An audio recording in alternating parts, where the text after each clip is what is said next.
east side, and you see how close this fire came.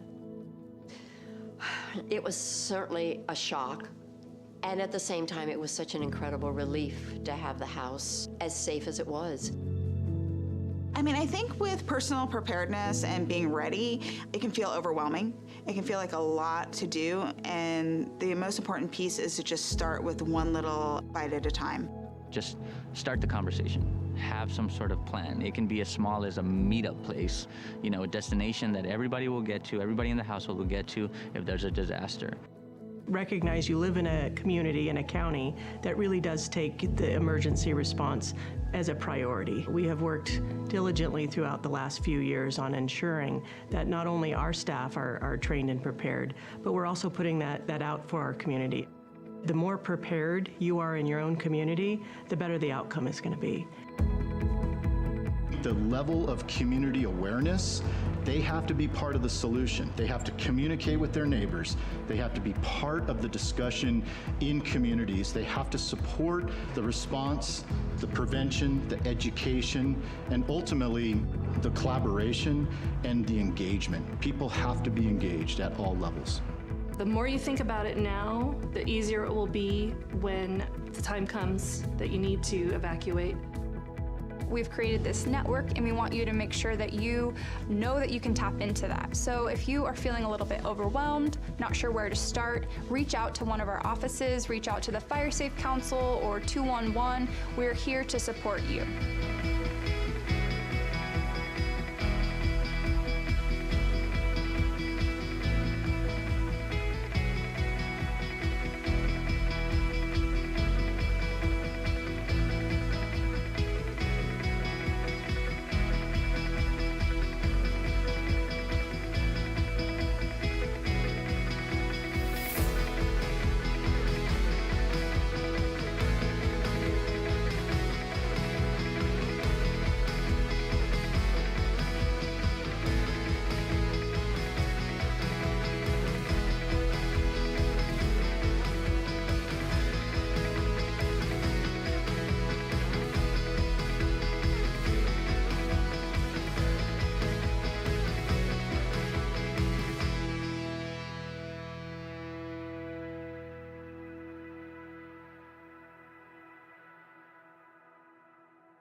From the foothills of the Sierra Nevada,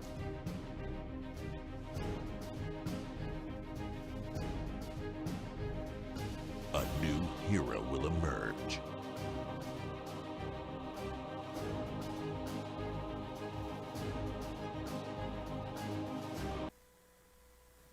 Right, good morning, everyone. I am calling the October 14th, 2025 Board of Supervisors meeting to order. Lee, would you help us, would you lead us in the pledge?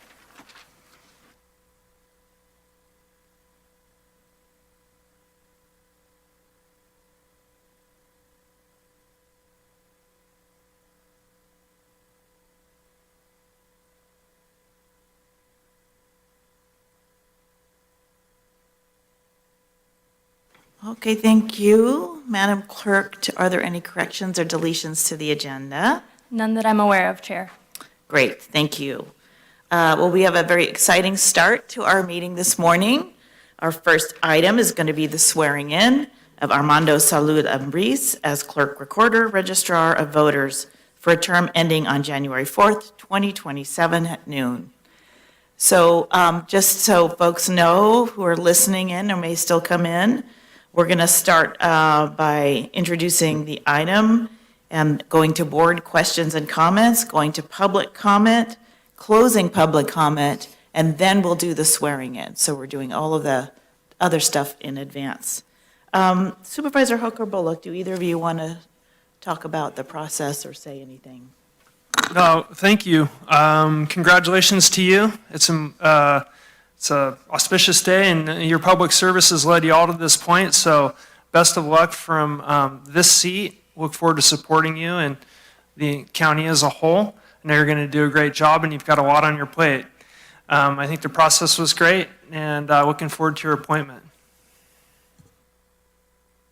No, that's great. Welcome. I'm excited for this to move. It was been a great opportunity to work on an ad hoc and to get to the place where we are today. So I'm looking forward to this for you today.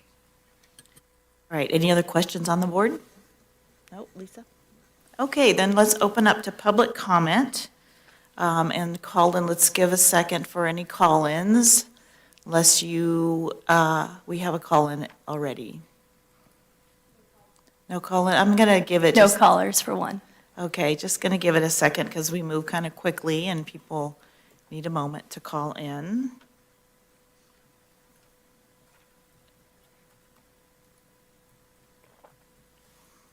Okay, how about now, any callers?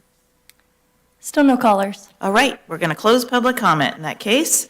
Judge Tice Raskin, would you like to, and Armando, would you like to come up and conduct the swearing in?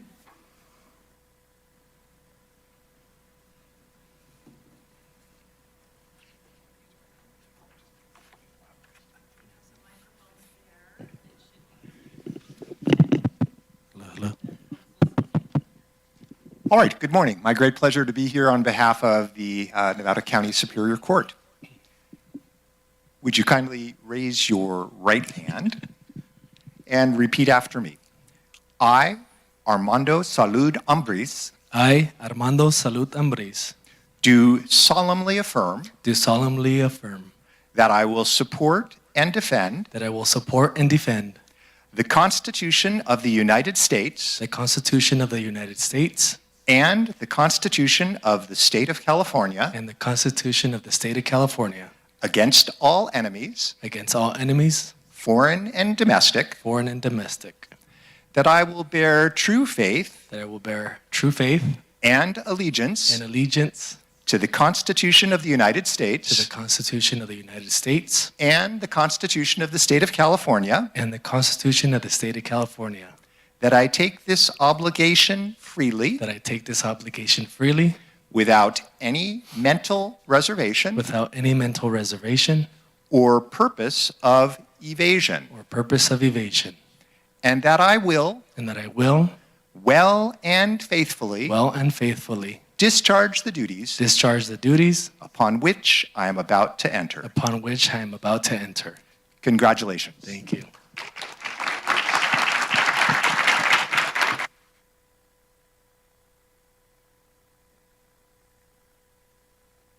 Congratulations, Armando. I think we're ready to send you to work, like, right away. Oh, good.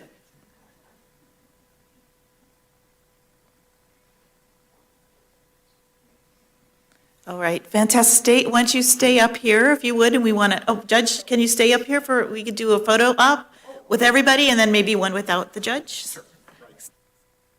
Well, let's everybody come down.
All right, thank you very much. I think there's already things to do up there for him. Okay, we're going to move into the consent calendar. Items are expected to be routine and controversial. The consent calendar today are items number 2 to 27. Reminder for people who want to call in to do so now. And anyone, let's see. Let's see, any public comment on consent? No public comment in the board, it looks like. Any callers? No callers, Chair. No callers, okay. Close public comment. Any board members wish to pull an item? Okay, then I'm calling for a motion and a second to approve the consent calendar. So moved. I need a second, Second. please. Thank you. Sorry. District 5, Yes. District 2, Yes. District 4, Yes. District 3, Yes. District 1. Yes, thank you. Great. All right, now we're going to go into general public comment. Again, callers, be ready to call in now. Excuse me. Public comment is for the public to address items not appearing on today's agenda. Speakers are encouraged but not required to give their name. Direct your comments to the board. You get 3 minutes. You get one bite at the apple. Any callers? No callers, Chair. Okay, a quiet morning here. I think I gave enough time, so I'm going to go ahead and close public comment. And we're Excuse gonna- me, Chair. Yes. We're screening a call right now. Do you Oh. mind if we wait a moment? Nope, let's wait.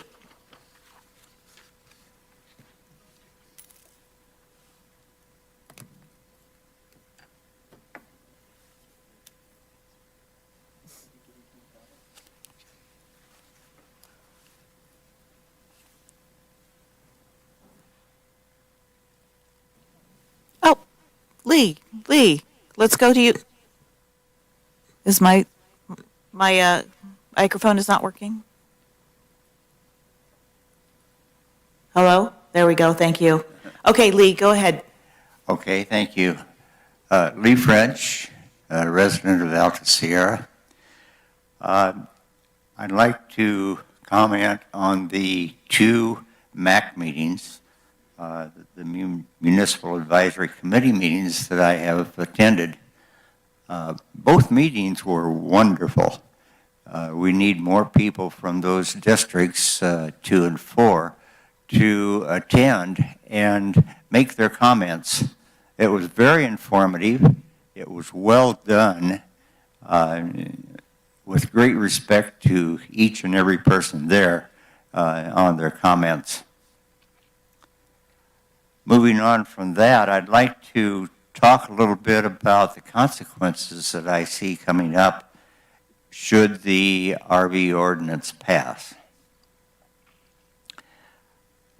The major problem is that most people don't realize the cost of revising their property to meet the requirements for the RV ordinance.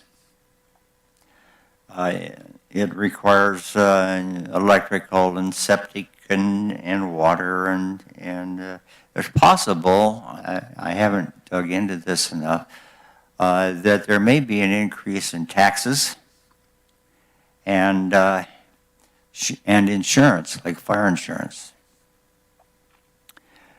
Also, there's a need for, I don't think that it really addresses the additional parking that may be needed for 1 or 2 vehicles on the property. That should be a consideration of the homeowner that more of their privacy is taken away. If the homeowner should wish to rent the space to someone who owns their own trailer or RV, this could be a real problem. Who pays the insurance and code inspection on it? And also, how do they evict the RV that's there? These are all things that must be considered by the homeowner.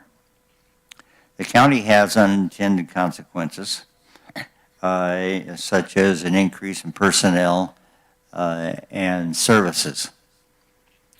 The county can't enforce the current code requirements now, So I don't see that any or many of those that are out there illegally right now will be affected or charged to bring their property up to date. Thank you. Thank you, Lee.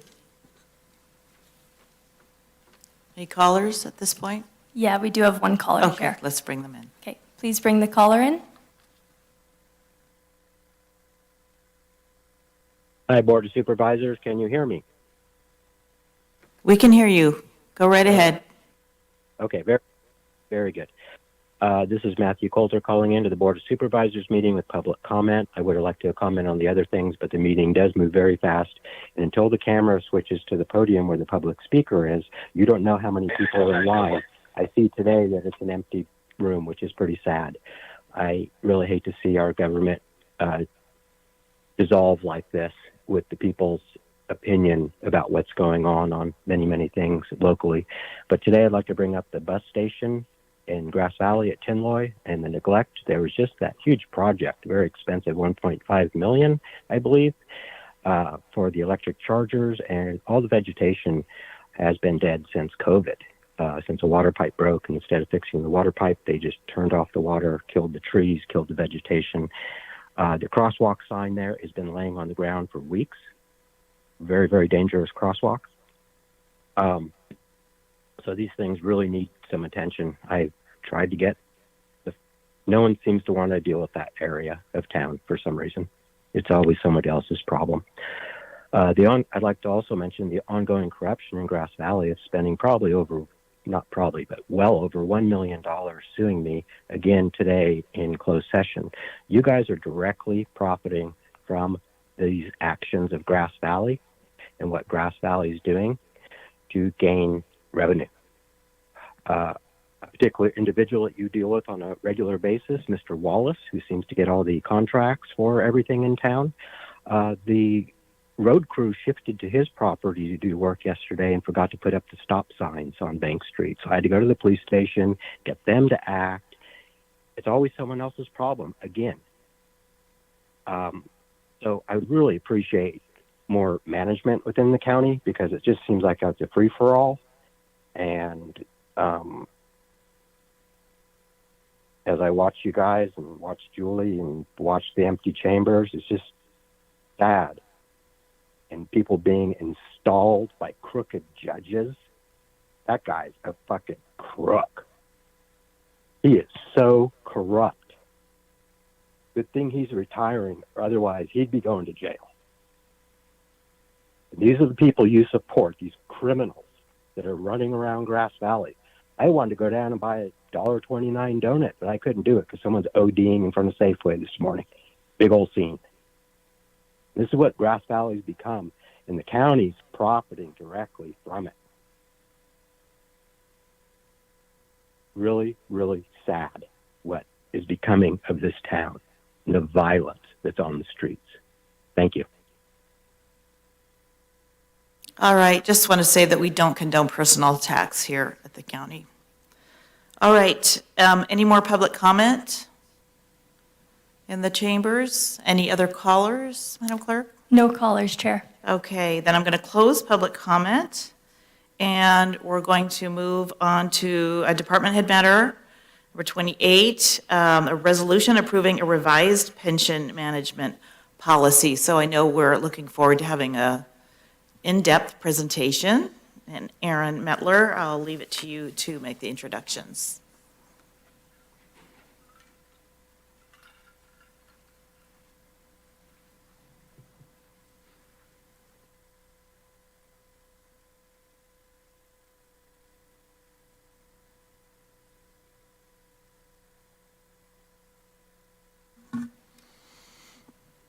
All right, good morning, Chair and members of the board. Aaron Metler, your Deputy County Executive Officer and Chief Fiscal Officer, here this morning with Andrew Flynn from Cal Muni Advisors to present your pension management policy overview.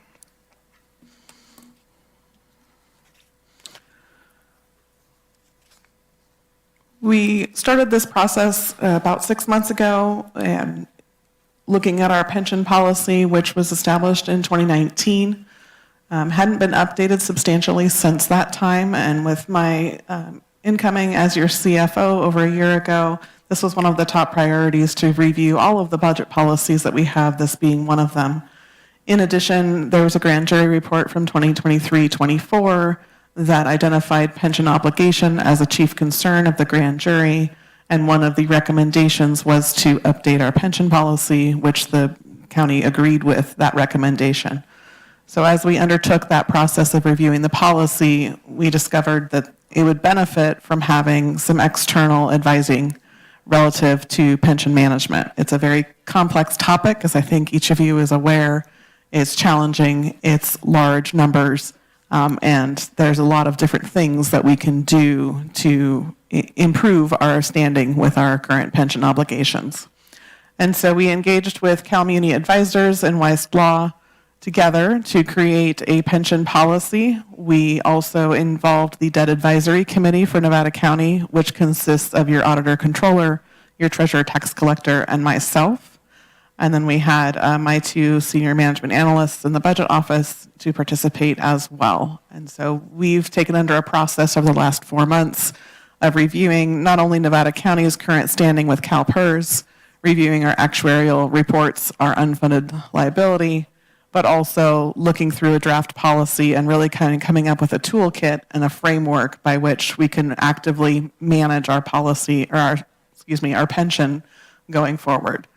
So Andrew and I are going to tag team the presentation a bit this morning, going through kind of the background and details, and then we'll be open up for questions at the end of the presentation.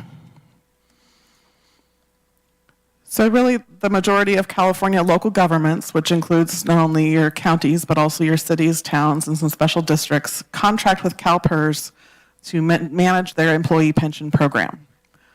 Across the state, pension funding has been a top concern since the Great Recession, as challenges in the investment market have trickled down over to the municipalities to figure out what's going on with their pension and how to adequately fund it. In addition, jurisdictions are quite unique in their approach to pension management, the timing in which they have additional payments to be made, the timing in which they have a significant unfunded liability. All of these approaches can vary, but at the end of the day, we're all in the same pension standing with CalPERS. So we're not unique amongst our jurisdictions. Just wanted to highlight a brief history of CalPERS pension plan. This is somewhat unique to Nevada County, but you'll see that there are three kind of at the beginning, at the end, bullet points on the timeline that are in blue. That is Nevada County specific, and everything else is across the CalPERS spectrum. So we joined CalPERS in 1963. Between the years of 1966 and 1984, the voters approved a change to how CalPERS can invest and what they can invest in. And that created something called a superfunding status, where pensions were funded ahead of their need, ahead of their obligation in the late 90s. And that kind of created an opportunity for jurisdictions to waive contributions. That created a challenge. And then in 2004, you saw wide sweeping changes to pension benefits that were improving across the state of California, across jurisdictions. The Great Recession of 2008 and 2009, we saw a precipitous drop in the value of the pension assets on deposit with CalPERS.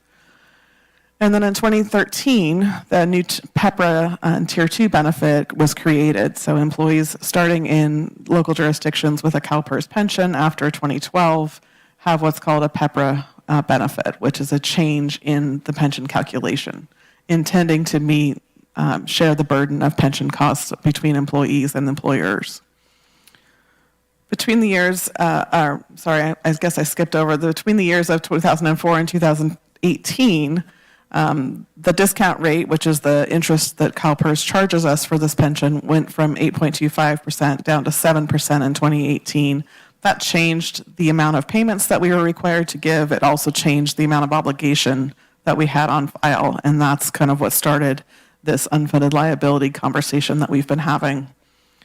As I mentioned previously, in 2019, we adopted our first pension policy. We also established our Section 115 trust. We deposited funds in that Section 115 trust for the purposes of smoothing out our pension obligation. And that brings us to today. Looking at CalPERS investment risk and returns, this is often a topic of conversation that CalPERS doesn't manage our money well on bad years and really overmanages it on good years. Really, our pension is a long-term investment. It's intended to be funded over time, and CalPERS is the mechanism and the fiduciary that's responsible for that.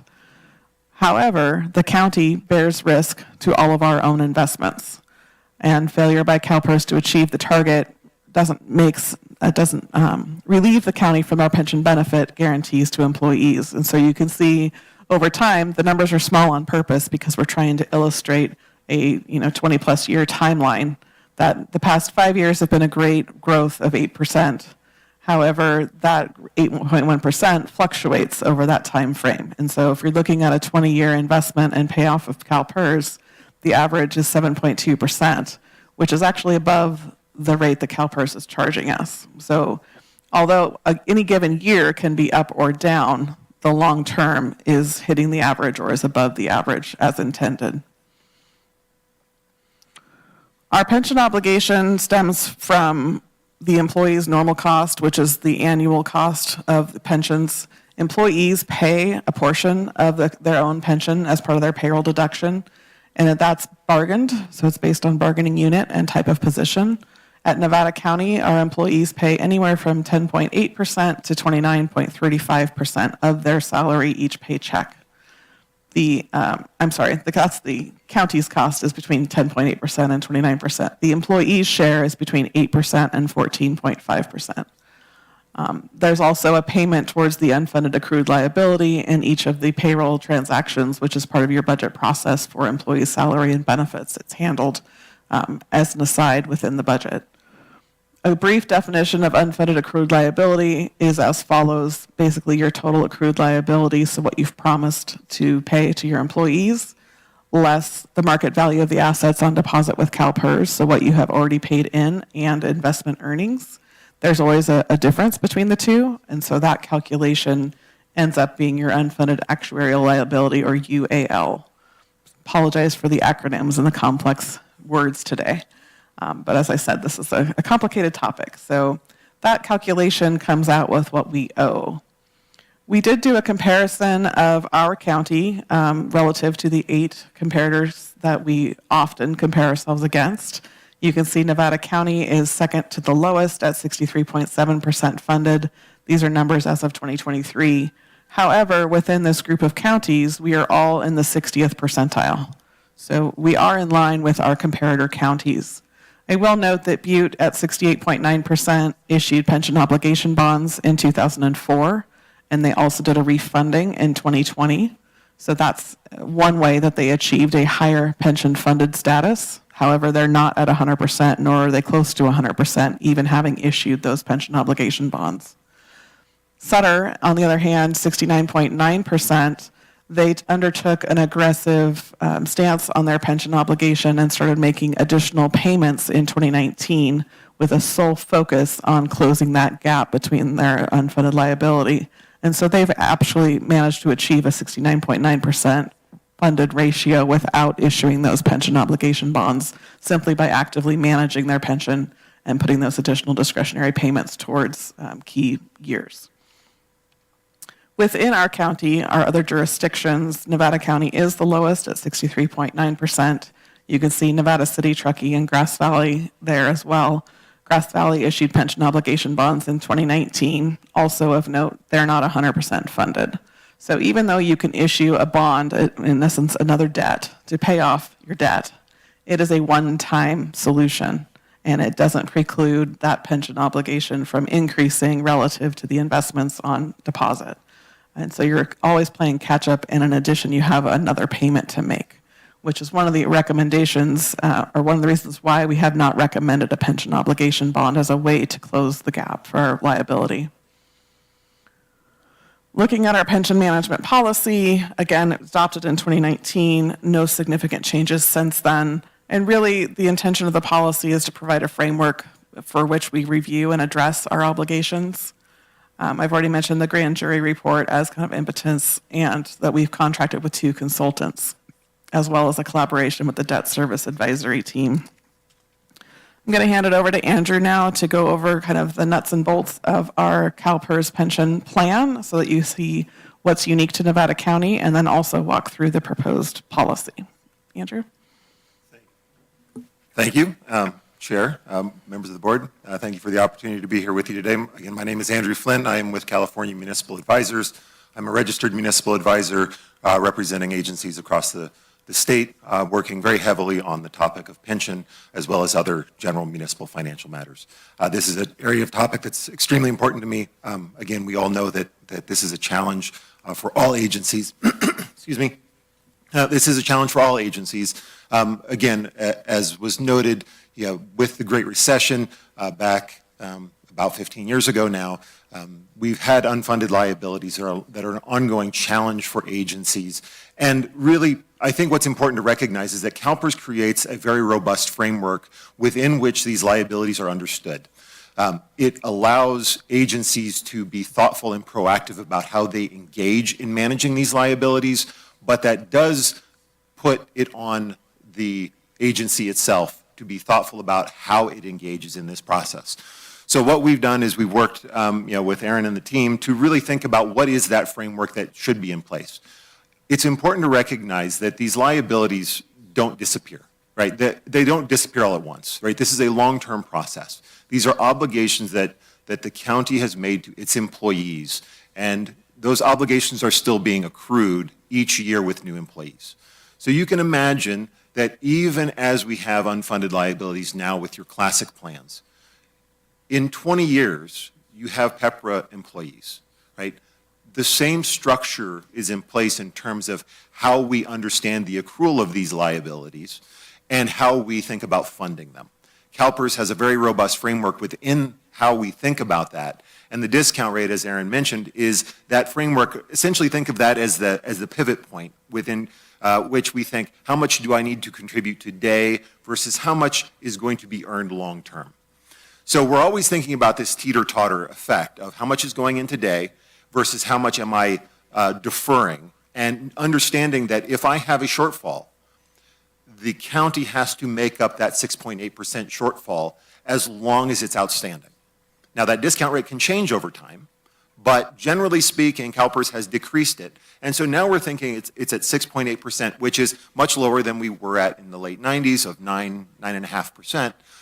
Which makes it easier to be achieving those targets from an investment perspective, but it also makes it more of a responsibility for the county and the employees to be contributing more upfront. So it's this constant balancing act. And as I was beginning to articulate, the thought is that oftentimes people recognize that, hey, we're going to solve this problem now, and it's going to go away. But that really loses some of the important subtleties here.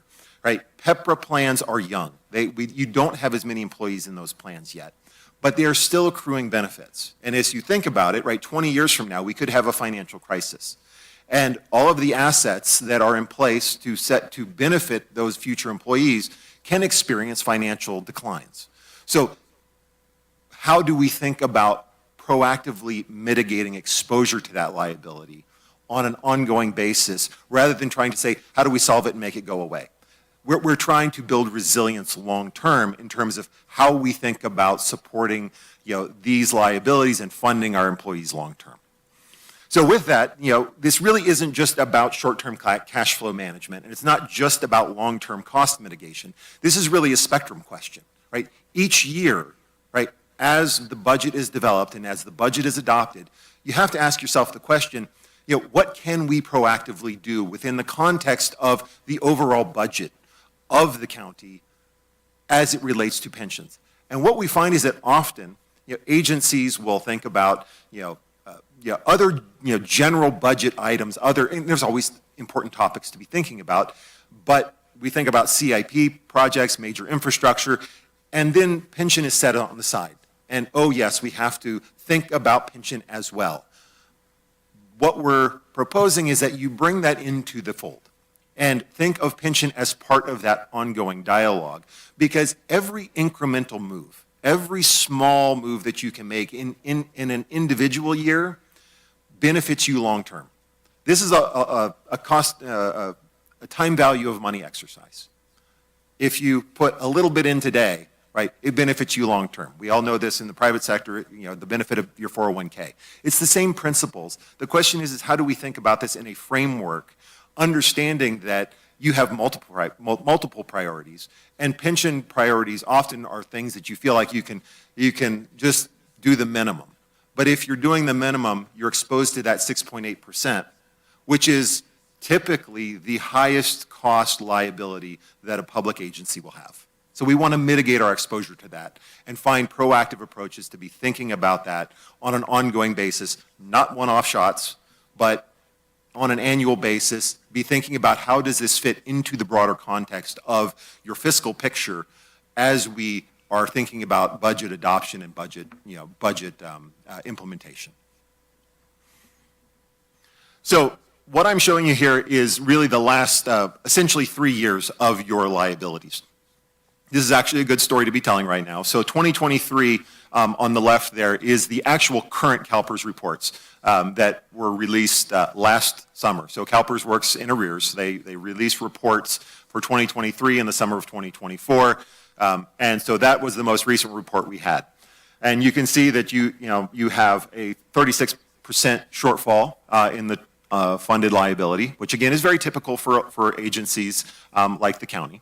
But over the last couple of years, we've had some very good years, and CalPERS has had positive investment returns.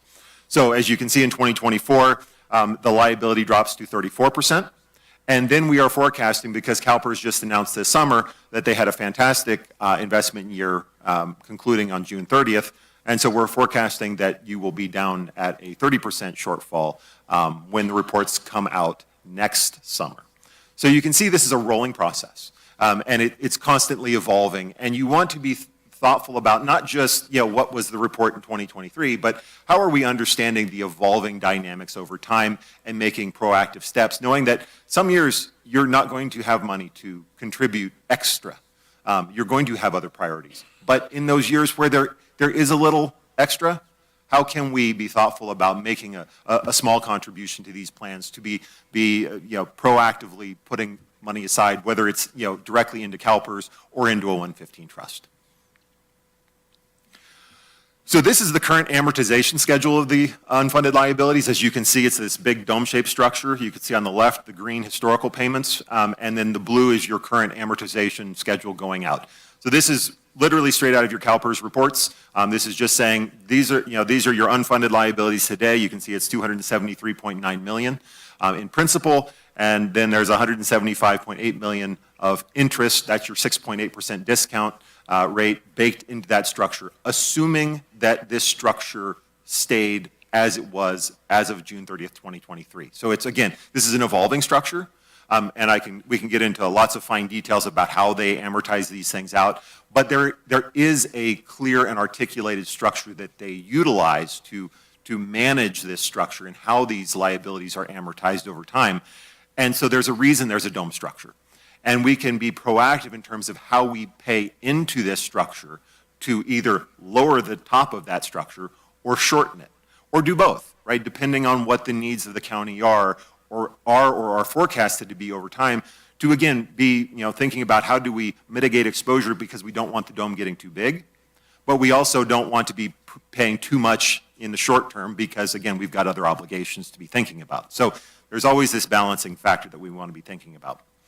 So again, this is the amortization schedule as it is today. If we go to the next slide, you can see this is my estimate for your 2024 report, which again, we are expecting actually any day now.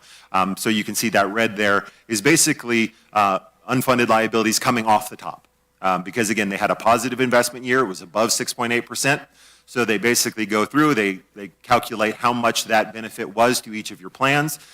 Think of it as a principal balance. They allocate it out to you, and then they amortize it into the structure. Again, this is a big true-up exercise, so they're smoothing things in, whether it's negative or positive.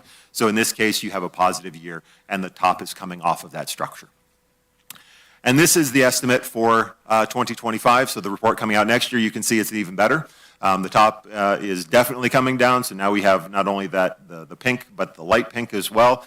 And you can see you're going down to a total due of $347 million almost $348 million. But again, it's a very positive structure, and CalPERS has had a couple really good years. We're hoping we can continue to see that. But again, my belief is that, regardless of what the investment markets are going to be, we don't know, right? That's always a crystal ball. What we can do is be thoughtful about what is the framework within which the county is thinking about proactively mitigating these exposures. So I'll just add here that this is illustrative of what happens with no additional payments, no additional contribution on behalf of the county. This is simply market. So you can see good years are good. And you can imagine that a bad year in the market would go the opposite direction. We would be above that red line on those outer years. And again, it's a projection of 20 years from the point in time in which it's calculating. So each year when we get these reports, we're looking at a new 20-year calculation based on the obligations that are stated. So we're going to move into the policy now. Go for it. All right. So as I've alluded to already, the pension management policy is really intended to provide a framework within which, not only staff but the Board of Supervisors have a clear understanding of what is the overarching approach that the county is going to use on a go-forward basis.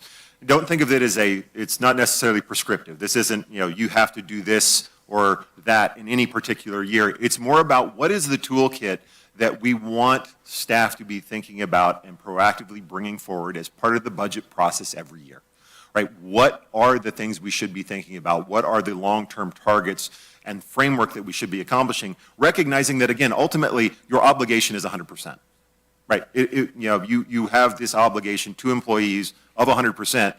It's a question not of, is that obligation going to go away? It's not. The question is how do we think about the context within which we're asking staff to proactively think of pension going forward on a budget, on an annual budget exercise. Because again, we all know that, again, ultimately the decision point is done at budget, right? When you adopt a budget, that sets the path for how staff are going to implement these policies on a go-forward basis. So how does this dialogue happen going into budget, going through budget, and then ultimately setting the stage for staff to have proactive actions and a plan in place for that upcoming year, understanding that CalPERS is constantly evolving, the investment markets are constantly evolving, but you want to be proactively mitigating your exposure to the 6.8%. It takes into account not only CalPERS, but your 115 trust. Again, recognizing that CalPERS is the core of your obligation, right? And they are there to facilitate the bulk of the obligation. As a general rule, from a policy perspective, what we think about is, CalPERS, is the 800-pound gorilla, and they have lots of resources to be proactively managing these investment assets. They're very talented at it long term. But as we saw in the late 1990s, right, they can become superfunded. And what happens when you become superfunded is CalPERS doesn't give you the money back. The money sits with CalPERS. And you end up in some dynamics where the potential is, well, how do we enrich the employee plans? Or how do we bleed off this excess money? And that is a challenge, right, that the county doesn't get to necessarily have a part in discussing. You don't necessarily get to say how we want to have those money spent because they're invested with CalPERS. So the question from a policy perspective is, how much money should we be proactively thinking about investing with CalPERS? What is the funded target you want to achieve ultimately with CalPERS? And then beyond that, how do you manage the money, the additional funds in a 115 trust? Because a 115 trust is ultimately designed to achieve the exact same thing that CalPERS is doing for you, right? Except that it's managed outside of CalPERS. When you put money into a 115 trust, it is still 100% obligated to your pension obligations. You can't take it out for other purposes. But you have flexibility in terms of how those monies are balanced between CalPERS and the 115 trust. So the advantage being is that the happy path occurred. And 15 years from now, the county between CalPERS and the 115 trust is at 106% funded. That's fantastic because now maybe it's 98% with CalPERS. you have the ability to, instead of only paying unfunded liabilities from the 115 trust, you can also pay your normal contribution. That allows you to bleed off excess by paying normal costs, which ultimately benefits the current taxpayers, right? Because you're reducing the obligation of current taxpayers from paying the normal cost, and other things can be done with current dollars. So again, you're trying to create that balancing effect and benefiting, ultimately taxpayers long term for that being proactive and mitigating your exposure to that liability. And I'll just add here that the benefit of having that Section 115 trust is the funds deposited there are, as Andrew said, obligated towards the pension obligation, cannot be used for other things. We also have a reserve in our general fund currently that is for pension obligation, but that's general fund dollars that can be, by majority vote of the board, changed to some other priority. So there's a decision point at budget time whether you want to keep that reserve in our general fund and it goes to our treasury and it earns our normal treasury percentage and investment, or you want to deposit that and obligate it towards pension obligation in a way that it's on deposit with the Section 115 trust and then can be used dynamically either to pay that ongoing annual cost or the normal cost, or it can be used strategically to buy down the pension obligation over time. So there's opportunities there in addition to the account in Section 115. The one thing I will add to that, just to make sure that it's stated, is that the benefit of putting money into CalPERS or into a 115 trust is they can invest outside of the general government code. So your general reserves are going to be in a more restrictive structure. So the odds are you're not going to earn as high an interest rate on your general reserves, which again, as a general principle, is a good thing, right? We want to protect the public's dollars. But we also have this 6.8% obligation. So by investing dollars into a 115 trust, you're giving up control because it is committed to the pension obligation. But in return, you get the opportunity to invest in a larger range of investment vehicles, which get you further out on the yield curve and create more opportunities for returns long term, thus making it, hopefully, all things being equal, more affordable long term. So this is a high-level summary of all of the various mechanisms that you could conceptually do in any given year related to mitigating your exposures to pension liabilities. Again, this is maybe not quite totally exhaustive, but it is about as robust as you can get. There are lots of details in each of these. As a general rule, we try our best to stay in that box in the top left that says pay down. This is the do-it-yourself box, and this is the most affordable box. This is the box that says we're going to take our current dollars and we're going to make incremental investments annually to proactively mitigate our exposure, right? But we also recognize that those obligations are, those dollars are also your most precious. You have other obligations for them, so you can't necessarily be making overly aggressive, investments. But that's where we want to start. Right? Those are the opportunities to simply make those incremental moves every year, knowing that they are proactively benefiting us long term. The box on the right, the refinance, this is where you start to engage in the broader dialogue. And I won't go into, there's lots of variables here. I think we all know pension refinancing, that is the pension obligation bonds. I always tell people that's heart surgery. That is one of those things that you don't want to do unless it really is important and it's time to do it, right? And as a general rule right now in this interest rate environment, it would not be something I would be recommending. 4 or 5 years ago when interest rates were 1 or 2%, there was a lot more safety in doing those types of obligations. But again, there's lots of variables that you have to think about before you go take on an external obligation and try to pay down your pension liabilities. So that's really the last piece of the puzzle. But there's other options here that you can be thinking about proactively before you get to something like pension obligations. The one that I think is most illustrative is we all are proactive about paying into a capital improvement fund. We know that there are capital investments that need to happen long term, right? There's always money to be saved for some infrastructure investment that the county has or any municipality has, and that's a great thing to do.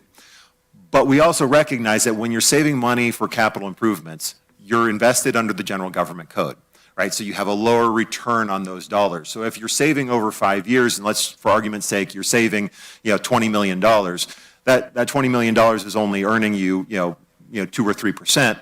When, in concept, as a tax-exempt agency, you can borrow 100% of the money necessary, to finance that capital project at a tax-exempt rate, which is lower than 6.8 for sure.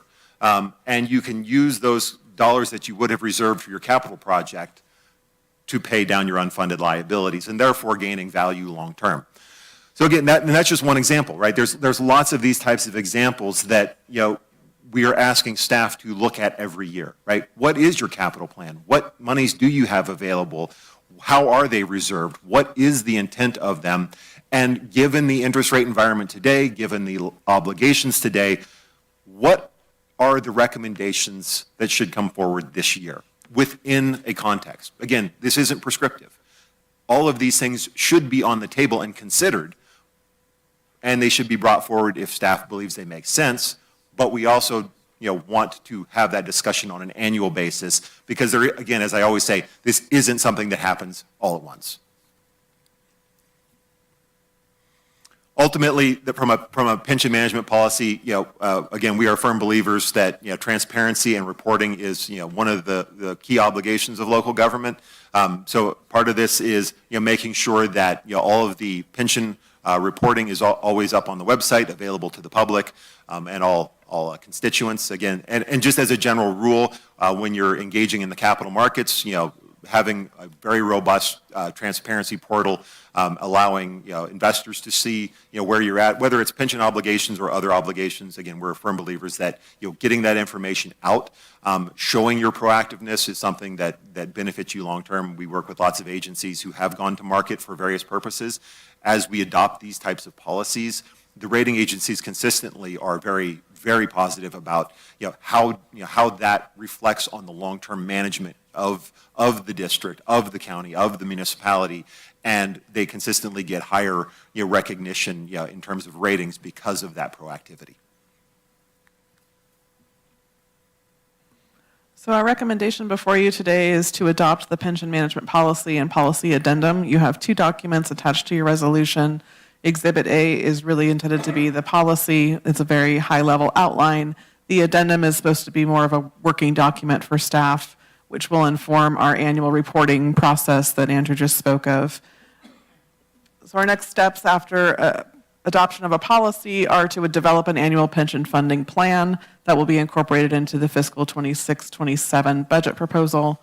In addition, we will be reviewing any additional payment recommendations for the current fiscal year, as we do have funds available set aside for pension that could be activated sooner than 26-27 if that was something that the Debt Advisory Committee alongside Cal Muni Advisors and Weiss Law recommended. So when we bring the plan back to the board for approval, it will also come with some additional recommendations potentially.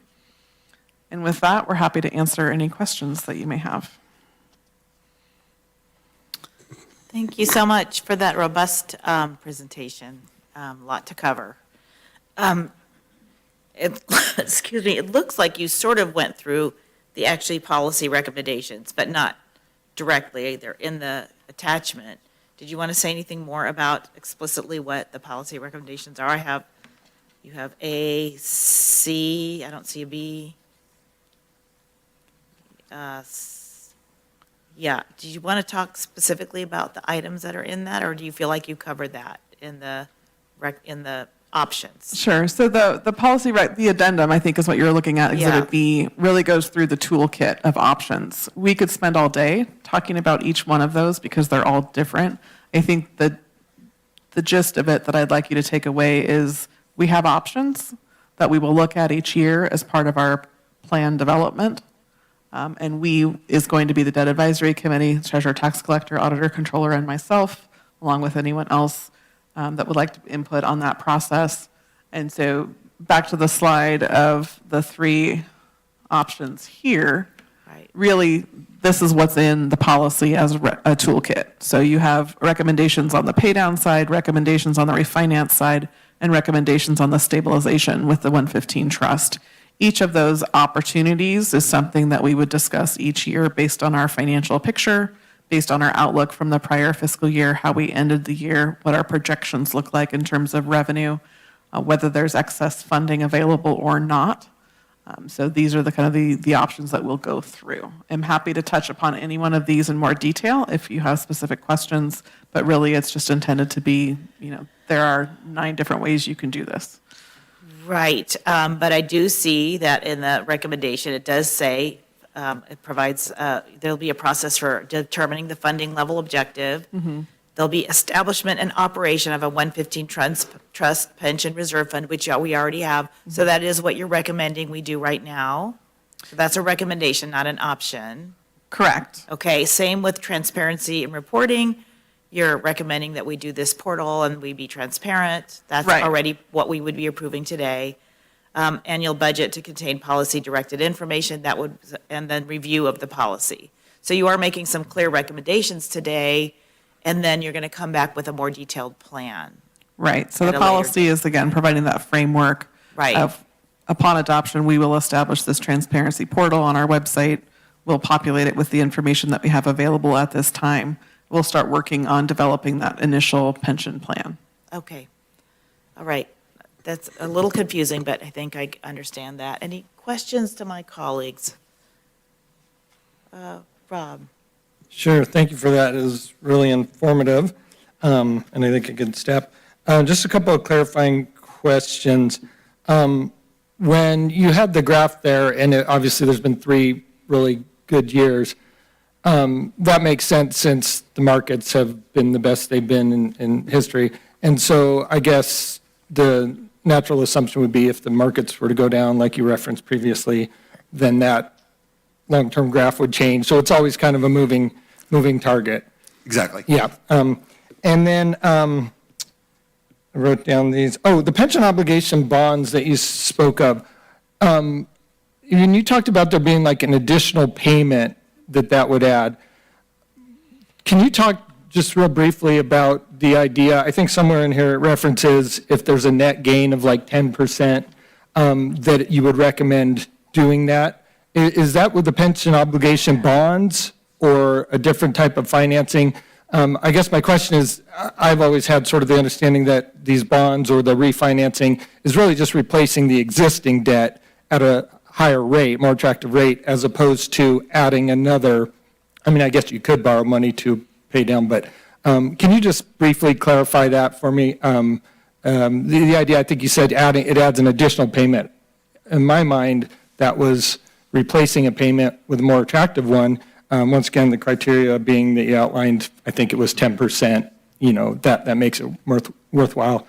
Not unlike a private residential homeowner, sometimes if they can save X amount, then they'll refinance. Yeah, I'll start answering that and then hand it to Andrew. But the additional payment I was referring to was in addition to your normal cost or your annual payment, you now have that debt obligation payment. So you're right, it is replacing that unfunded, that UAL payment with a debt payment. Gotcha. And then you have your normal payment. And then down the road at some point, you'll have a UAL again. So Kind of all evens out. But thanks for that clarification. Yeah, okay. One other question. So as Heidi referenced the kind of target policy objectives, kind of the first one is establish, achieve, and maintain targeted funding levels. I know in some of the earlier drafts and discussions, 85% was held out. I think you talked about us being at 63, or I think for this year it's 62%. We were talking about 85%, and then now in the final draft, it was just more of this generic, there was no targeted number. Can you just kind of speak to the decision-making process on that? I liked 85%, if only because it feels like it's setting the bar at least a lot higher than we currently are. But yeah, what was maybe the reasoning or the factors that play into not having an actual target, keeping it more, I guess, generic and vague? Sure. So really, we talked internally about having a target, not having a target, tying ourselves to a number. And what it came down to is we don't have enough information yet. I want to get that first plan, that compliance plan put together of how we're going to address that unfunded liability before we kind of attach ourselves to a number. I think it could be an aspirational number. It could be something that the board discusses further in depth once you kind of understand where we're going with that framework and those opportunities and that annual review. But it felt at the end of the day that 85% was a challenge and kind of hard to grasp at this point. So back to this is a long game versus a short game. We wouldn't be able to achieve that level of funding immediately. And so we figured it would be easier to address that as we go. All right, that's about it for my questions. I think the last general one for me is, and I guess this is partly a comment, I think it's kind of going to the aviation model examples I always use. This feels like a flight plan, which is awesome and critical and much needed, and I think it's a step in the right direction. But as a pilot, if you don't follow the flight plan, you get in trouble. And it feels like that there's not really any teeth, because ultimately it comes down to, at budget time, the board, in conjunction with staff, making recommendations and implementing those that are going to do some of these things you talked about. So really, there's no teeth in it, but that's okay. I think it's a step in the right direction. But my final question would be, so we did this in 2019. What would you just say, like a couple bullet points, are the big difference in what you're proposing today as opposed to what we were previously doing? Like, if someone were to ask, all right, what's going to change? Because I feel like, really, we're in the same situation. Ultimately, for the last 5 years, 6 years, 10 years, it really is up to the board at the budget approval time what they're going to do about it. But what is maybe different or has been clarified, or what's different than since we did this in 2019, the previous policy? Yeah, I mean, the biggest change is the transparency portal, the suggestion of creating a website, posting our actuarial reports, and also the annual compliance report. That's brand new as a recommendation. I think it's fantastic. I really appreciated the concept of it, because what that does is it pulls pension out of the budget process just a little bit in terms of having a standalone report of how are we doing. And so instead of throwing up a slide that shows our unfunded liability percentage and talking briefly about it, we're now going to be able to point to a report that discusses all of these opportunities and options, and then ultimately a recommendation that's incorporated into the budget. So before, we just had a framework that said if we have additional money, we're going to do this, and we have a 115 trust that could potentially either buy down our pension obligation for the year or could be used in times of economic uncertainty. Now we have a much more prescriptive process, and also it engages the debt advisory committee in a way that they were not previously engaged. So we're looking at our pension obligation now as a debt to the county, because it is. And so that different lens creates more focus on the issue. And also, it's pretty prescriptive that we're going to, at least once a year, come before the board and talk about pension, and talk about it in such a way that you feel like you know what's going on, you have opportunity to ask questions, we have an opportunity to talk about our investments, talk about the proposed options coming forward for the next year. How do we do in the previous year with those recommendations? How was that implemented? So again, I think it just really brings to the forefront more of a conversation on a regular basis, which the previous policy did not have that cadence anywhere in it. Yeah, no, that's great. I think even just this last hour or whatever it's been has been hugely helpful in the transparency and explaining a lot of these things. And I think long overdue, so I appreciate that. And I'll wrap up by saying I think, once again, it'll really come down to at budget time each year, the tough choices that have to be made, balancing the current services and needs versus the long-term obligations that aren't going away. So I feel like this is a great step in the right direction. I will, on a side note, not to criticize anyone, but you showed those other counties, and the fact that we're down on the lower end, I just don't know if we should always be comparing ourselves to the other counties who, in some, maybe every other aspect, aren't as fiscally responsible as Nevada County. I think a number of those referenced are having serious budget deficits in their current years, so they might not be the, I guess, the poster child for fiscal responsibility. So I think us being on the low end of that, I wish we were on the higher end, and that's why when we have that 85% target, I like that, because I think that's moving in the right direction. But all in all, I really appreciate this. It's really informative, and I look forward to moving forward with the process, so thank you. And I'll just add in that as part of the budget committee, talking about that 85%, to my mind, there wasn't a clear explanation of why that number, and would that then attach us in a way that was not flexible and pin us to something which could hurt our budget decisions in the future. So I'm looking forward to hearing more about what a target should be. I mean, obviously, you're looking like 70% is sort of the top of a lot of these counties. Something that's actually achievable and doesn't tie us too hard into what we would, our other obligations. So that was my concern there. And then I think in terms of enforceable, what we vote on today makes it enforceable.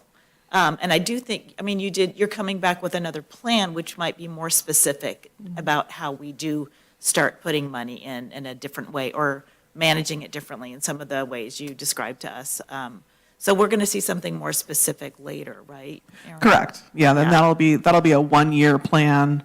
I could see a component of that could be perspective, right? The next 5 years, we aspire to attain this level of funding ratio. We could do something like that within that 1-year plan, and this is how we're going to do it. So there are opportunities to establish an aspirational goal for sure. Yeah, thank you. Okay, Hardy. Thank you. Yeah, great report. Move this microphone. Thanks for the insight. My questions are a little random, but some of them have been answered. The one thing about the report, as I read through both the A and B portion, is it used language for the 115 that says is established or will be established. Is there some derivation of our fund that doesn't meet current criteria to call it, quote, established? No, It's established. You're established. Okay, that was my thought, because I know we put money toward that 115 fund in the past. So that was just a little bit alarming to me because I didn't understand the semantics there, but I do now. One of the questions just very broadly is, do any organizations assign pension liability directly to sub-budget units within the county, i.e. the people that generate, or the workforces that generate the highest pension UAL assigned directly to those budget units? And do you see counties or other organizations assigning budget unit balances or fund balances directly to pay down pension obligations? So this is a sticky topic on lots of levels. I would say the easiest way that... No intention against any group that does that. It's just yeah, no. This is at the heart of it. What I would try to articulate is that a lot of the current unfunded liabilities are from 10, 20, 30 years ago. Sure. Right. So how to understand that liability, right, and where it gets allocated can be a little bit complicated at times, right? But that said, what we have found is that more and more of the agencies that we work with are thinking about doing funding or proposing funding as a % of payroll, because that ties to that broader structure that you already have in place, and it gives people a context. So you could say 1% or 0.5% or 5%, right? But then you're at least saying this department, this fund, these employees, right, we are going to proactively be paying because they are, the way I like people to think about this is, your normal contributions are for benefits that are accrued by current employees for current services being rendered to current taxpayers. But therefore, unfunded liabilities are for benefits accrued in prior periods by prior employees who are providing prior services to prior taxpayers. Right, so we have to be thoughtful about how do we balance this and make sure that you are actually, the appropriate funds are paying for those liabilities. Yeah. And how do we do it proactively? Ultimately, what we have found is that the % of payroll is a framework that will work and be as clean as possible, but it's one of many approaches. Yeah, I think I understand what you're saying. It didn't entirely answer my question, but one of the questions that comes up for me is we have a process, and I always screw the acronym up, but where we review positions within the county before we hire them. And what's the acronym? Request for Staffing Change, or RSC. Thank you, RSC. Okay, I'm going to write that on my chalkboard. The RSC process gives us an ability to understand the true debt associated with the hiring practices of the county, which I think is kind of a lot of the control that we all utilize to control pension debt, because it's obviously not the $50 an hour or $100,000 a year we pay that employee. It's this fully burdened cost that's going to carry with the county for many boards to come. But the reason I bring that up is, to me, they're correlated, because you look at a certain class or type of employee making a certain benefit after they retire, that's directly attributed to that budget unit. And everything we do in our cost accounting is to the budget unit and the productivity of that unit. So in my mind, from a policy perspective, we should understand that when we go talk about this in the future, or you come up with the next policy piece. That I would like, just as one board member, to understand that. The other question I had is, you talked about the CIP and using potential savings from the CIP to fund or pay down that UAL, which sounds like a great idea. Is there a way and I guess this is from the budget subcommittee, but should we be talking about two types of CIP categorization, one that's absolutely mandatory and one that could be used concessionary to pay down UAL? I know from my time on the budget subcommittee, I can't remember us really thinking about it in direct terms like that, except we do make hard budget decisions every year. We always look at, hey, what can we fund? What's the community demanding of us? And what do we have to do? But I don't remember too many budget discussions where we said, okay, there's this little increment that you could use, there's non-mandatory. I guess those are policy decisions too, but again, something for us to think about. Supervisor Bullock, if I could interject there. Yeah. The concept of the capital financing to pay down debt is really more, you issue $25 million in capital project financing, and you end up spending 23.5, right? You have excess funding in that debt issuance. What do you do with that excess funding? You could go look for another capital project that's small, that fits that amount. You could buy down the debt service associated with that $25 million debt issuance, which is generally what we've done in the past. Or you could go buy a parcel of property for a future project. Or you could look at your pension obligation and say, hey, can we use that $1.5 million and attach it to paying down our pension debt? So it adds another layer of that conversation at that point in time. But it's not something where you would issue $25 million of debt for a $20 million building with the intention of $5 million going towards pension. But what's interesting is I think that's what you were suggesting, right? You were saying that we could borrow, and tax-exempt status for borrowing has been part of this administration's target of trying to make tax rulemaking changes, and I don't know where that stands right now. But I thought what you're describing is you have $20 million in the bank for a capital improvement plan or project or restricted asset. You're going to use that, you're going to pay down UAL, and then you're going to borrow at these tax-exempt status rates, which is better than the 8.6 we pay. Am I correct in that? That's the heart of it, yes. Okay. It's essentially, again, this comes back to a discussion of how do you use your current dollars, right? And if you are reserving dollars that you have available and you intend to spend them, what's the best way to spend them, right? Again, do you spend them on the capital project when you could borrow at a hypothetical 4%, or do you pay them into a CalPERS or a 115 trust where you're hypothetically earning 6.8? Yeah, and that is different than what you just described. It is different. So that would be like taking our general fund reserve assignment for capital projects at $6 million, and instead of using that $6 million for capital projects, putting it towards pension. Okay, but then the fund, the fund balances within each budget unit is also a huge amount of capital that's projected individually, separate from the $6 million you just described. That is a lot of money in most counties that could also be used to pay individual pension liabilities, correct? Under some to a certain extent, because again, you have certain funds have obligations to certain employees, and you can't necessarily be crossing. Right, yeah. So if you have, water, wastewater, right, those funds are dedicated, and you can't, transfer that to the general. Okay, one quick question, I'll stop, but is there any current rulemaking in the tax code that would prevent us from borrowing at those tax exempt status? I mean that's come and gone recently in the political kind of winds of change. Nothing has changed. No, municipalities are still tax exempt entities. The one thing I will call out here, right, is that this is an approach to, again, use your current dollars to benefit paying down pension. If you were to issue pension obligation bonds, so directly attacking the problem, that's a taxable activity. right? So if you were to issue pension obligation bonds, those are taxable. You're going to borrow at taxable rates.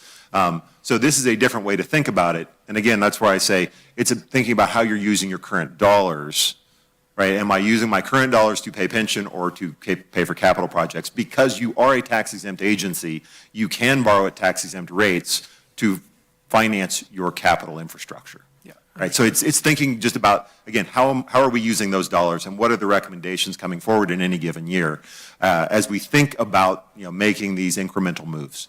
Yeah. Thank you.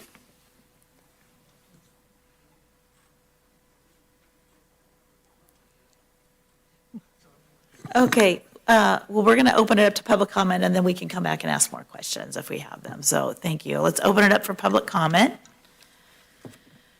And callers, call in if you have questions. We do have one caller. You do? Okay, let's take the caller while we're... Let's bring the caller in, please.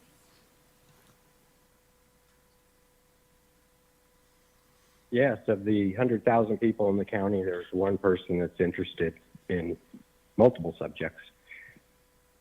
I don't know if I'm live or can't hear anything. Just assume I'm on with the Board of Supervisors of Nevada County. Is that true?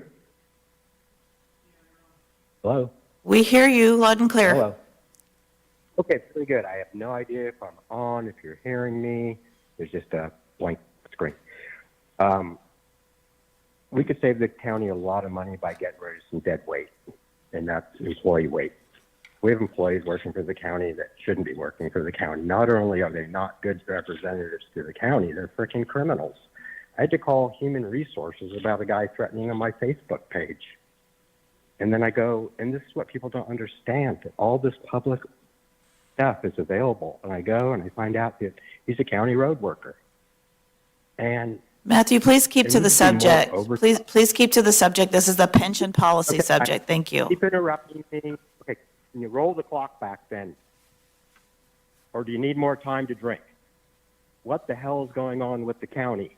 Okay? We're giving people huge raises before they retire so they can retire in luxury. Well, we have lines out the door at the food bank. We have PG&E destroying the county and then giving $1 million to the food bank.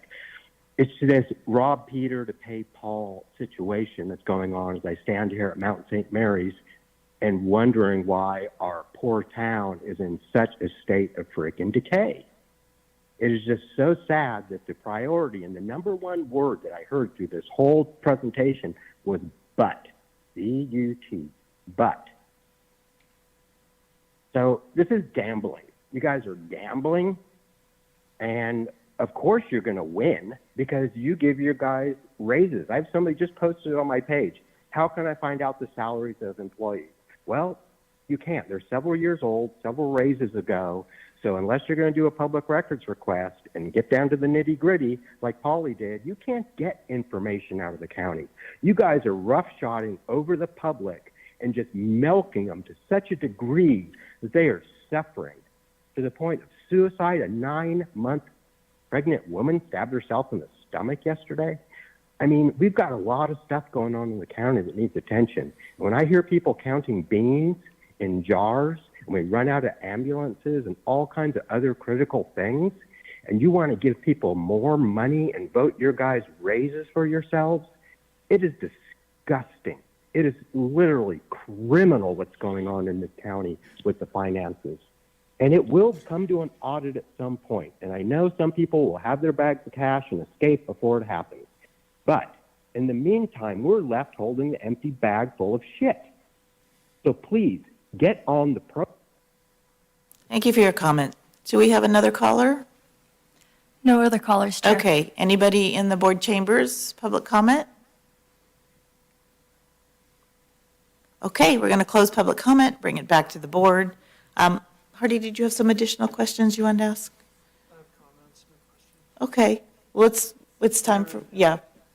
Thanks for the presentation. I think there's a lot more to talk about, and I think there's a huge topic area that probably we don't have everything we need in front of us, and it's, we need additional information. I'm glad you brought it forward. My 2 terms on the budget subcommittee were awesome. I learned a lot about everything, and I think it kind of feels much like the difficulties we face in other areas of community building and financing and finances, which is it's going to be a compendium of a bunch of different tiny solutions that add up to the right financial management to bring us to the point where we all want to see the end of that graph in 20 years with, fully funded or near to it. I mean, in my concept, I think we should stay owing CalPERS $1 forever and use our 115 plan to build up that flexibility. One of the questions I had is, can we borrow against our own 115 plan for non-pension debt? No, we can't do that. Okay, so you scratch that off. But I think it's going to be a compendium of a whole bunch of different solutions, and I know the budget subcommittee is going to be laser focused on it. So, and thanks to the grand jury for looking closely at the things that are important to our county and our taxpayers. Thanks. Rob, any final comments or questions? Yeah, no, not really much to add other than, obviously, I feel like we need to be more aggressive, but I know there's differing views. And I think you hit it on the head when you talked about, in answer to his question, that the liabilities now were the ones that were accrued 15, 20 years ago. And that's where we're at now. The decisions we make now are going to be the ones 20 years from now. Who knows which one of us, or who will still be around then discussing it, but the decisions we make now will feel the impacts 20 years from now. So it's an important topic, and I feel like this was really beneficial. So thank you for all the information. No, just thanks for the presentation. I know what went into working this. I think there's a lot of opportunity, and I'm looking forward to this on Budget Subcommittee as well. I think there's a lot of movement, and I do think that, well, we could go all different directions on this, so I'm not going to for that, but just want to tell you appreciate this and look forward to seeing where we lead. I like the transparency and putting this out to the public so that they don't feel like we're hiding something all the time. So I really appreciate the work that's going to go doing that. So look forward to working with you all. Yeah, all right, and I want to thank you also. Thank you, Andrew, for that great presentation, and Aaron, huge thank you for digging into this. When Martin recommended we establish the 115 fund a few years ago, it felt really good that we were being more proactive, but we didn't look at it as deeply now as you have a couple years later. And it was very helpful to see where we land with the other counties and to see that, okay, we need to figure something out and do a little bit more. So I think this was a really good discussion. I'm also very pleased that we're doing it in the public. It's going to be incredibly important for the public to understand we have a $450 million debt. People come to us all the time for our county mandated programs to deal with our debt in a fiscally responsible manner and then do whatever else we can after that. So this is so important for the public to understand that this is our debt and we are going to be responsible for it for many years. And again, thank you for helping us dig in, and I look forward to the more detailed, like, okay, what are we going to do this year and next year to actually pay in a little bit more and try to get us out of a little bit of the hole that we're in. So thank you so much to both of you. Okay, unless there's any final comments, I'm looking for a motion and a second to adopt the resolution. So move that we adopt the resolution for revised pension management policy. Second. Okay, please call the roll. District 5, Yes. District 2, Yes. District 4, Yes. District 3, Yes. District 1. Yes. Well done. Thank you very much. We're going to take a 5-minute break. Sorry, I know folks are here for the next one. We need to take a quick bio break, and we'll be right back.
We're going to go back to our next item, the 40th anniversary of National Alliance on Mental Illness. We are going to move our announcements to the end of the day so we can get to all the other topics sooner, because I know folks are waiting for them. So next item is a resolution proclaiming 2025 as the 40th anniversary of the National Alliance on Mental Illness in Nevada County. And I'm going to turn it over to Supervisor Hook and then to Phoebe. Well, thank you, Chair. Yeah, I'm very happy to bring this forward to an organization that was founded in 1985. It's amazing to think of where the time has come. Lael, thank you for reaching out. And with that, I'd like to introduce Phoebe Bell, and I'll let you move on with some of the important information. Absolutely. Good morning, Chair Hall, members of the board. Phoebe Bell, Director of Behavioral Health and Homelessness in Nevada County. And super pleased to be able to have this moment to celebrate our local chapter of NAMI. In the behavioral health universe, we get sort of wrapped up sometimes in the services we're providing and getting people stability through all their various professional helpers of various kinds, psychiatrists and therapists and whatnot. And the real reality at the end of the day is that it is family and loved ones who carry people through the hardest days, the easier days, the joyful days, and the painful days.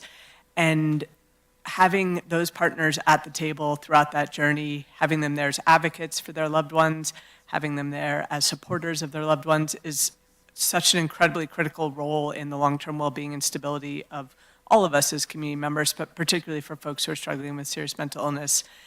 And when that path is very, very hard to be that caregiver or that loved one. And when you don't have a lot of support, a lot of folks are very challenged in that role. And that's where NAMI comes in. Having a strong local NAMI chapter has been so critical for the well-being of our community members. Having a leadership structure within NAMI that pulls in new people who are just beginning this journey, who has the wisdom and expertise of folks who've been around the table for a long time, who has the system knowledge to understand all the things that need to change to better serve people who are needing services, and be able to advocate for that while building relationships. And I think about the number of policy initiatives and programs and facilities that our local NAMI chapter has played a critical role in advocating for and supporting over the years. And it's just, uncountable, from the forensic task force to the facility we're about to build, to supportive housing, to how we work with our law enforcement partners, so many places where our local NAMI chapter showed up to be that advocate and that support to the system. And then much more importantly, the numerous ways they show up daily to be that support for family members through their family support groups, the phone calls that Lael and others take 24 hours a day, the one-on-one conversations they have. It's unbelievable the ways they really prop up families and give that really, really needed support. So with that, I am very grateful to be able to present Lael Walls, who's going to talk a little bit about our local NAMI chapter. Thank you, Phoebe. Can you hear me? Okay. Good morning. I'm Lael Walls. I have to take my glasses off to read. I'm with, as mentioned, the NAMI Nevada County, the local chapter of the National Alliance on Mental Illness. We are very grateful and appreciative of the county's recognition today for all that we have done these past 40 years and continue to do so, as we are, as referenced, the only organization providing comprehensive support, education, navigation services to families who are affected by serious mental illnesses. We help anyone. There are no criteria that is exclusionary. We have been part of every significant change to the landscape of mental health services, from the development of Odyssey House to supported housing, mental health court, Laura's Law, bringing Turning Point services to Nevada County, creating Insight Respite Center and the Crisis Stabilization Unit, and supporting the Sheriff's Mobile Crisis Team. However, this morning I'd like to say a little bit about why we do what we do. We love people with schizophrenia, bipolar illness, severe depression, anxiety, PTSD, and borderline personality disorder. They are our families, our husbands, our wives, our sons, our daughters. We know what it looks like when mental illness hits. We feel the profound pain and trauma, and yet our country's mental health system is not designed to support the family dealing with severe mental illnesses. NAMI knows that mental health treatment process is complicated and irrational maze that is not easy to understand. But because we love our family members, we are motivated to learn. When my educated and productive husband, who was a veteran, became ill in his 40s, neither one of us knew what was going on. And it was awful. He was psychiatrically hospitalized 4 times in 2 years for what was finally diagnosed as bipolar illness. He became disabled by it, and I saw what that looked like. It was devastating and traumatic for him and for me. And we had 2 precious young daughters that we protected the best we could.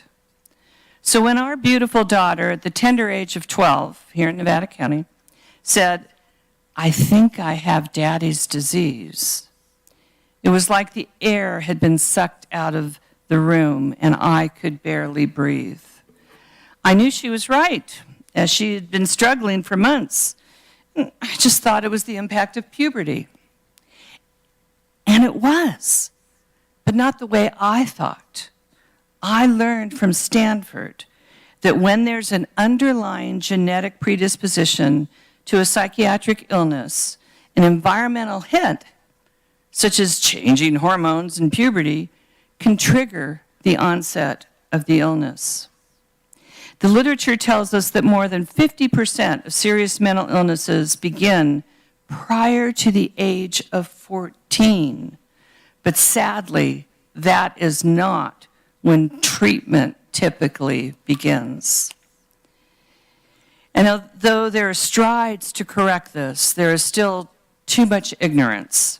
And for families, it can be exhausting as our dear loved ones struggle so and are so irrational, and it's sometimes volatile. We don't say it's like walking on eggshells. We say it's navigating landmines. Sometimes our loved ones can be too sick to know they're sick. There's actually a name for that. It's a condition called anosognosia. When I appeared before this board asking for support for Laura's Law, back near the turn of the century, our county was not familiar with anosognosia. Anosognosia occurs when the part of the brain that gives you insight just doesn't work right. It's a condition that affects about half of people with schizophrenia and bipolar. And now there's a book written by a neuropsychologist whose brother had schizophrenia and anosognosia, and it's called "I'm Not Sick, I Don't Need Help." And yes, we've met and spoken with the author, Dr. Javier Amador.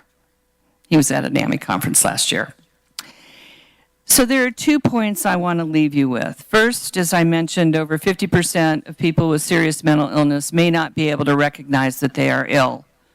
And your folks on the home team deal with that all the time, Phoebe, and I know that. We know this firsthand in NAMI, and it's not easy. We help our families learn how to not give up on those we love because they are too sick to know that they are ill.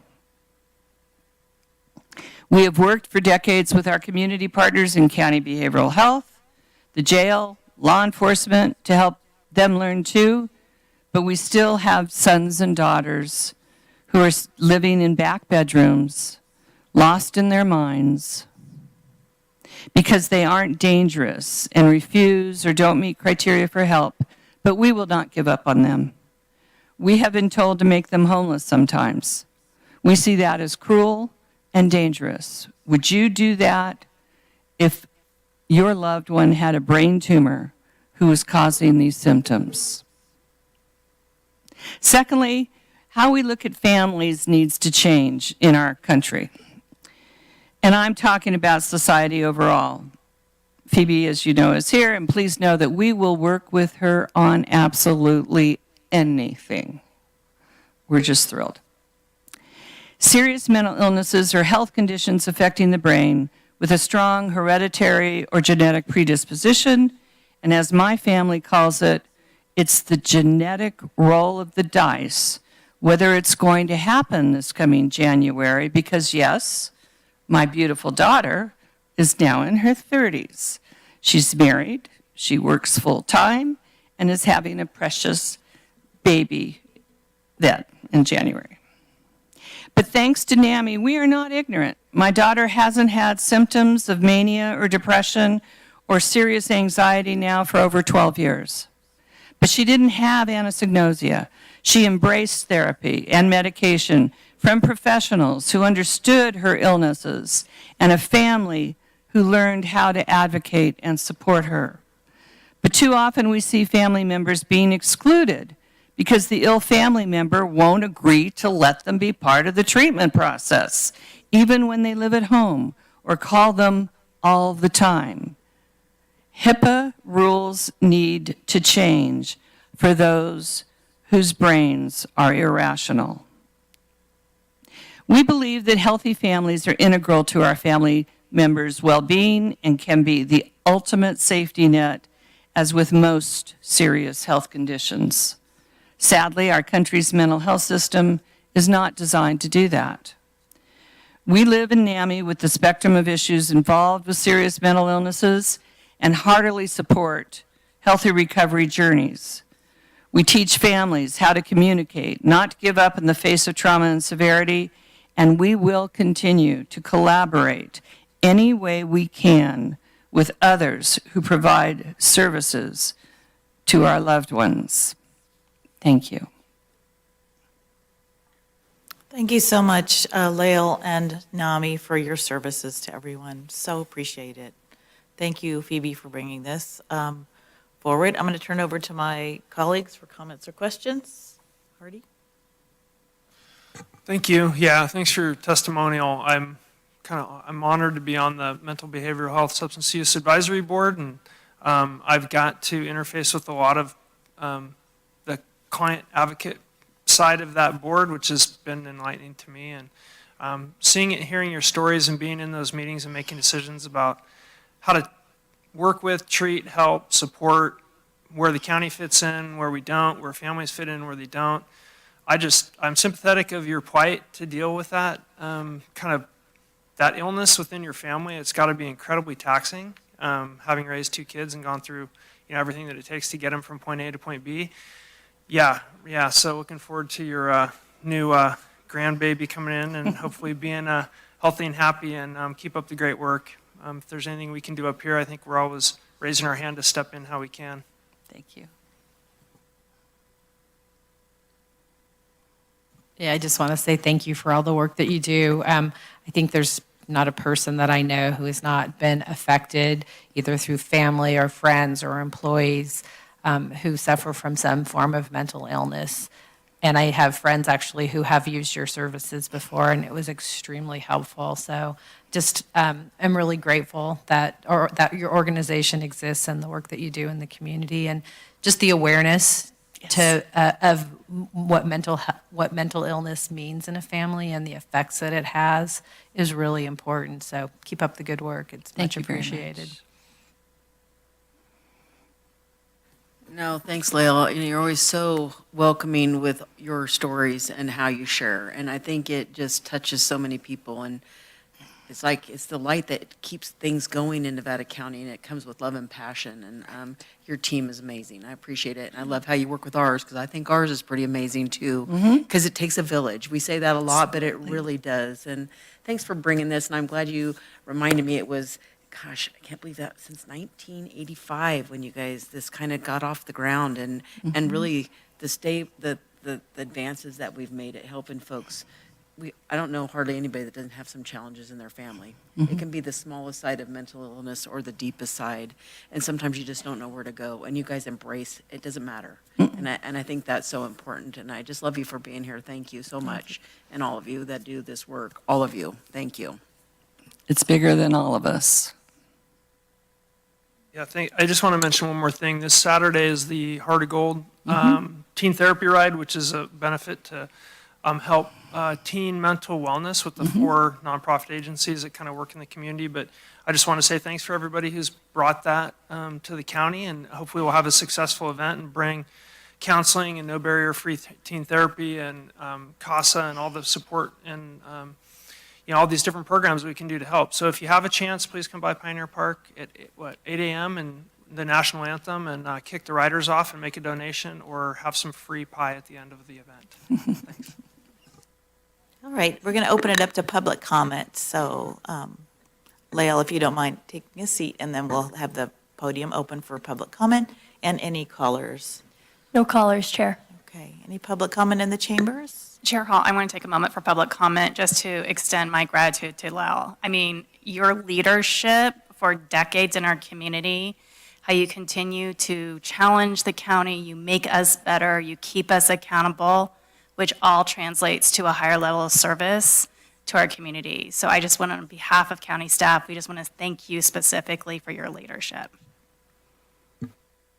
Thank you. Still no callers? Still no callers. Okay, we're going to close public comment, bring it back to the board. I'm looking for a motion and a second to adopt the resolution, and then we'll do a quick photo opportunity. So moved. Second. Please call the roll. District 5? Yes. District 2? Yes. District 4? Yes. District 3? Yes. District 1? Yes, thank you. All right, let's come on up for anybody who's been involved. Come on up for a photo op.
Okay, thank you so much.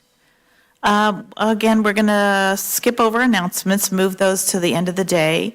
So we're going to go into the next department head matter, which is OES, resolution approving the contract between the Nevada County OES and Mason, Bruce, and Gerard for the Woodpecker Ravine Shaded Fuel Break Phase 2. Very exciting project.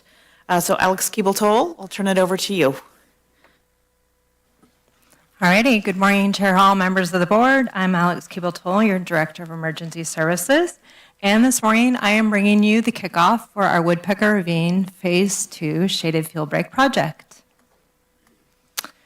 So as you may recall, both of our Woodpecker Ravine Shaded Fuel Break projects are funded by CAL FIRE wildfire prevention grants. The project area is a priority in the Nevada UPA Plaster Unit Plan.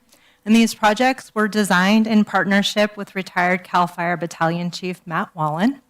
Phase 1 of the project, which is currently underway, comprised 410 acres of treatment and a $2 million grant. And today our focus is Phase 2, which is 726 acres and an approximately $4 million grant. And all work for these projects are on private property. So to get things underway for Phase 2, I'm bringing forward for your consideration a $400,000 contract for environmental compliance and treatment design with Mason, Bruce, and Gerard, which is a firm who also led work for the Phase 1 project. Mason, Bruce, and Gerard staff have developed great relationships in the project area, which is really key to our ability to secure the necessary right of entry and coordinate with landowners to complete treatment design and environmental compliance objectives. To give you a sense of the timeline associated for this type of project, because it does take time to complete the necessary steps as prescribed, I'm showing you the timeline for the Phase 1 project and then Phase 2 next to it. Environmental compliance and treatment design should take about a year. So for Phase 2, we estimate being shovel ready next fall. For Phase 1, we were able to implement in less than a year, but for Phase 2, we're at about double the acreage, so we're anticipating 2 years for completion of that implementation, so approximately October 2028. So what does the project process involve? We are at the red star, so we are looking to contract with environmental compliance and our treatment design vendor. In the next couple of weeks, we'll be sending out right of entry to landowners within that 726-acre project area, and at the end of the month, we'll be having our community town hall. Then will come the parcel site visit, so that's where the treatment vendor is actually getting out on the ground, doing the wildlife, botanical, and cultural surveys, and that treatment design piece. Then we will be bringing back to your board the environmental compliance document when it's complete. We'll select an implementation vendor. We'll secure another round of right of entry for landowners to actually do that treatment on the ground, and then we'll get out there and do that work. The location of this project is approximately below Empire Mines State Historic Park at the top, and it's bounded on the bottom edge by Mount Olive Road, and then it sits between about LeBar Meadows and Highway 174. The overall design of this project is to address primary ingress and egress, so ways that people get out during an evacuation and our first responders get in, and then tying that treatment across strategic ridge lines. So the treatment overall will span between about 300 feet and then on the long end and 75 feet on the short end. Here on this map, you're looking at both the Phase 1 and the Phase 2 projects. So Phase 1, which I mentioned is underway, is in that darker green. And then Phase 2 is kind of all of those secondary lighter green ingress and egress in the middle of that envelope. To situate this project within our strategic planning efforts and our other projects that we have underway in western Nevada County. So Woodpecker Ravine is that dark pink down in the bottom right. It's that kind of teardrop shape. It's located within a project priority area as identified in our 2025 Community Wildfire Protection Plan due to the nexus with topography, fuel, and weather, and things we want to protect like homes and schools and transmission lines. And as mentioned, this location has been identified as a priority by CAL FIRE in the Nevada Yuba Placer unit plan as a strategic location for where fire could be safely mitigated. So if you haven't seen the project area, this is giving you an aerial view of basically from LeBar Meadows looking across to Highway 174. This is the type of vegetation we're seeing here. We're now at the top of the treatment area. And this last image is essentially what we are hoping to accomplish through the treatment. Basically creating a zone where we would expect fire to move low and slow, which would allow our first responders to get in there and make a stand against the fire and would also provide folks evacuating sufficient time to get safely out. So to reiterate, there is quite a bit of critical infrastructure that will be a beneficiary in terms of this project mitigating the risk of wildfire. These are many of the key features we're looking to protect, like our PG&E substations, our power lines, our schools, our fire stations, our water conveyance, and then those evacuation routes. I've mentioned that we're required to get 2 sets of right of entry for this project to be successful. One for the environmental compliance and treatment design piece, and then a second one later for our implementation work. So I would be remiss if I didn't mention how tremendously beneficial it is to have the support of Firewise communities in the project area. These folks are out there reaching out to their neighbors. They're talking with folks in the project area. We've got folks who are registered professional foresters who are very involved in these Firewise communities, and they're offering to talk to their friends and neighbors about the benefit of this project. So they are really key coming out to our town halls and generating that buy-in. And here you're seeing kind of the list of Firewise communities that sit directly within this project area, but there's obviously a number of other Firewise communities that are adjacent that will also be beneficiaries. And speaking of project town halls, the Woodpecker Ravine Shaded Fuel Break Phase 2 Project Town Hall will take place Wednesday, October 29th from 6 to 7:30 at Chicago Park Elementary School. That's where we hosted the Phase 1 Town Hall. We found it to be incredibly beneficial to hold these town halls in the communities where people live, where their children are going to school. And we get a lot of turnout from folks who maybe aren't in the project area but are interested in learning more. So we'll have leaders from the Firewise communities there, as well as CAL FIRE, local fire, staff of Mason, Bruce, and Girard. Our local resource conservation district is helping us with project management, and then we will have staff of OES as well. So with that, I'll bring you the recommendation, which is that the board approve the contract between Mason, Bruce, and Girard and the Office of Emergency Services for the Woodpecker Ravine Shaded Fuel Break Phase 2 project. And I'll open it up to questions. Thanks, Alex. I'm so glad to see this moving forward. I just appreciate that the county just dove into this fire mitigation need. You know, if Measure V had passed, we could do so much more. But we've been able to do a lot thanks to all your work getting grants and all the partners who we've worked with. So I'm just so proud of this getting started. I appreciate that. Turn over to my colleagues for questions and comments. Sue? Oh, no questions, just yay. Yeah, so a lot of work goes into this, and it'll be really exciting to see the boots on the ground. Really excited for the work. So, and not just of the work, I want to just give shout out to the people that are doing their work with our fire safe communities and all this. This is a group effort, and it was great. I didn't come to that meeting, but it's always good to see them come and actually learn about what the project is and how they can be involved and how they, especially when you have private property stuff involved, right? Because that's the challenge. And how much work it's going to take after this is done, and that everybody has to engage in that. So I'm really excited. It's always fun to see these get going and just look at where the safety is going to lead in the next fire year. And this remind us, we had rain today, please remember it's still fire season, so don't get carried away with your work and don't try to burn yet. So I think those things we have to keep reminding people as we move forward, but these are what are going to protect us way down the road. So thanks, Alex, and I'm looking forward to going out and seeing it on the ground. Yeah, no questions, just excited to see this project, and I will try and make it to your town hall on the 29th, because this definitely affects a large part of my supervisorial district, especially that coming into 174 in Grass Valley. So thanks for all you're doing for this. Yeah. Oops, thank you. Yeah, it's exciting to see the landscape level contribution of the county. So excited to see it happen, lots of acres, and I think the UBET Firewise community is part of District 5, or parts of it are. So I'll try and attend the outreach meeting on the 29th as well. Keep up the great work. Thank you. Okay, I just want to mention how beautiful it is too. I got to go out and see it, and it's just beautifully when it's done right. So people who have concerns about getting it done on or near their property, it looks great. It's a huge benefit to all our fire safety. I'm going to open it up for public comment. Any public comment in the chambers, and any people calling in should be calling in right now. No callers, Chair. No callers, no public comment in the chambers. We'll close public comment, bring it back to the board. And unless there's any more discussion or questions, I'm looking for a motion and a second to adopt the resolution. So moved. Second. Okay, call the roll, please. District 5? Yes. District 2? Yes. District 4? Yes. District 3? Yes. District 1? Yes. Thanks, Alex.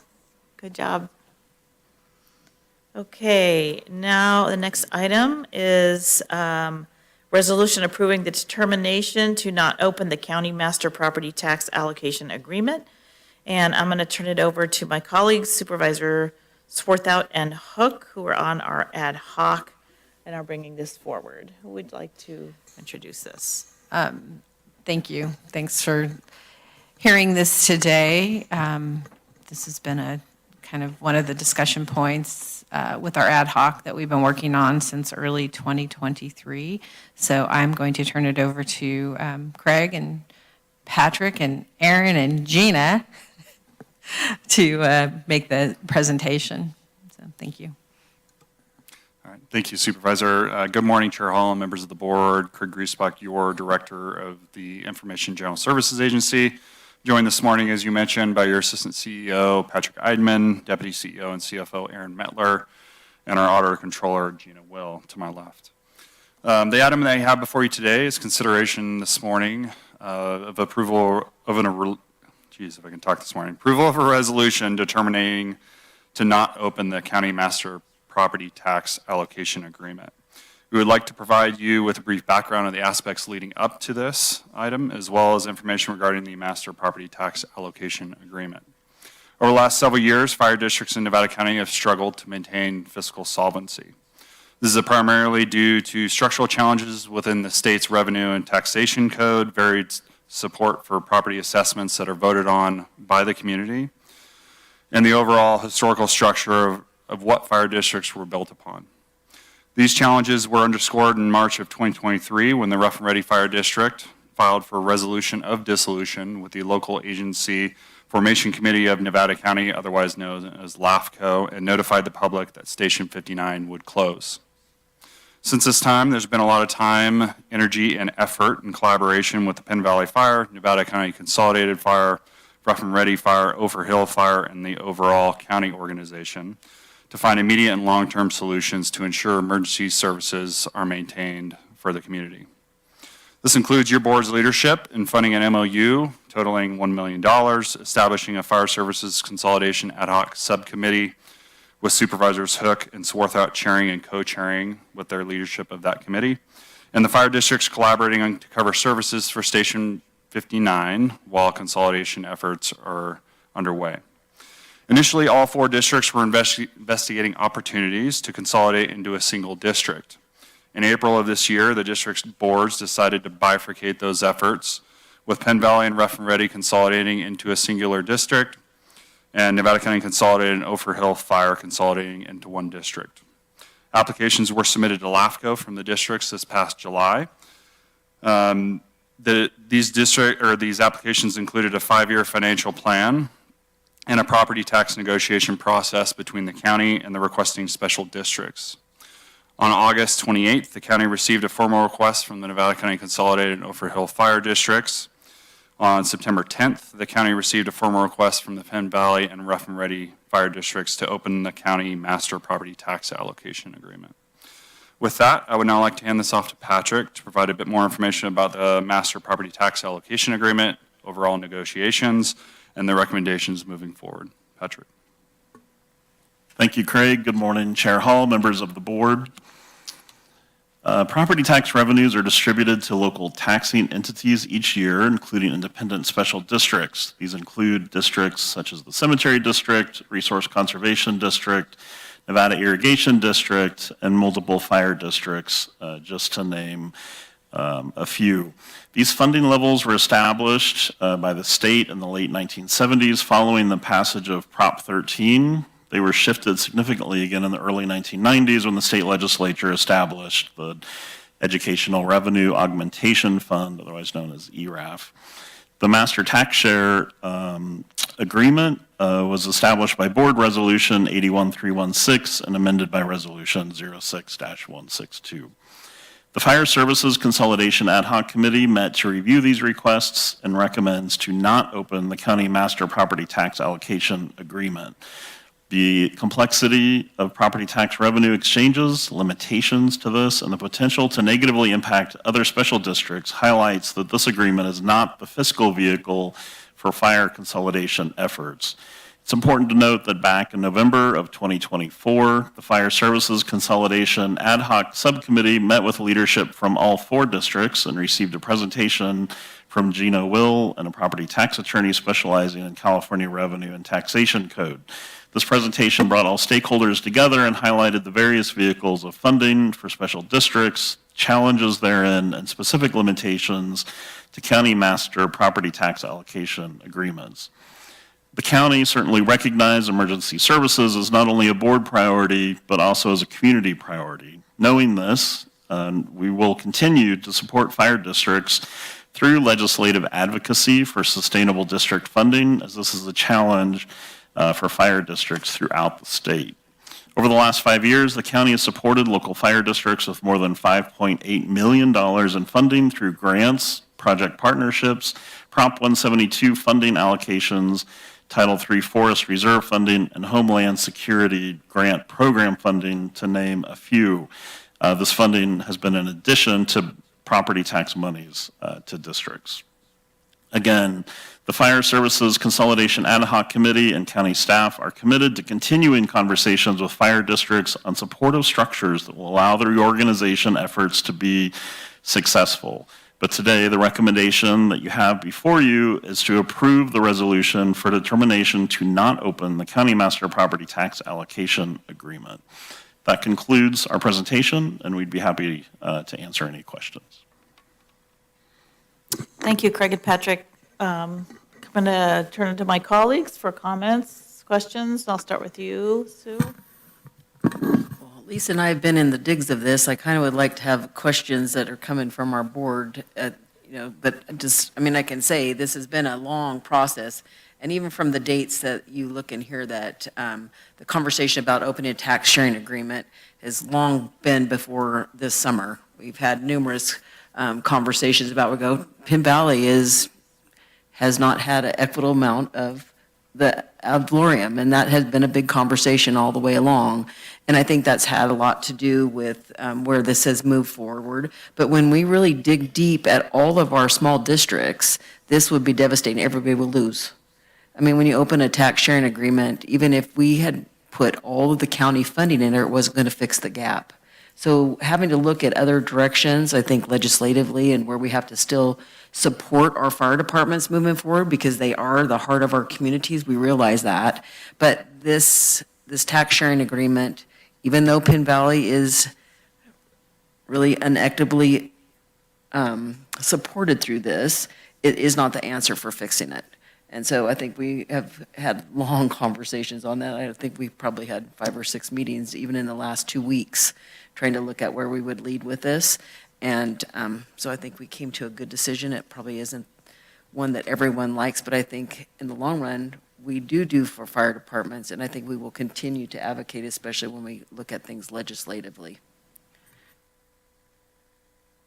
Yeah, agreed. We're certainly not closing the door here to some help with the independent special districts, but as Supervisor Hicks stated, this probably isn't the appropriate way. I think part of it is how the ad valorem is determined is not determined by the county. We can't just wave a magic wand and change the percentages that people receive. It's extremely complicated. But I think there are ways for the county to help. And I think that we want to continue having the discussions with the fire districts on how we're going to move forward. And also, I don't want us to see taking consolidation of the fire districts off the table. I know that the original plan didn't work out with what our expectations were, but I still think that there's room for discussion for more collaboration amongst the districts. And there's 4 or 5 districts that are all represented here today. Thank you all for coming. I think it's important that you guys continue talking to us and continue talking to each other, because really, truly, the goal of the county is for us to be able to provide the best possible emergency services in our county with using all of the resources that we have in a responsible, economical way. So I look forward to hearing comments from my colleagues. I know unfortunately, we don't get to talk to each other and tell each other what's going on. So this is your first opportunity really to kind of look at some of the work that we're doing and have questions and maybe suggestions for us of things that we haven't thought about in our ad hoc meeting. Yeah, and I do think it's important to really look at this conversation all started with the fire district that was closing, and the amount of services that come from that little district is pretty amazing. And there's been a lot of work. This has not gone, it's had a very up and down process. And to look where we're coming and where we're headed, I feel like we have a plan that's going to be important, that's going to support my districts, specifically Penn Valley and Rough and Ready. And anyway, I'll be interested to hear what it is interesting since we can all talk about this until we get onto the dais, and it opens up a bigger conversation, I'm sure. Thanks for the presentation. Yeah, there's been a lot of discussion, both in the board meeting and with staff and then independent organizations, and I just want to express appreciation to our fire departments here and the leadership there. I know it's been trying time, trying to bring all these different voices and needs and demands together. I'm proud of the work the county's done to dedicate $1 million to keeping that fire station open and providing service to those constituents that deserve to be taken care of. I have a lot of comments, but just one quick question, and I'm not sure maybe county council or Craig or can answer this, but can somebody please describe the actual responsibility of the successor organization that the county plays in that role?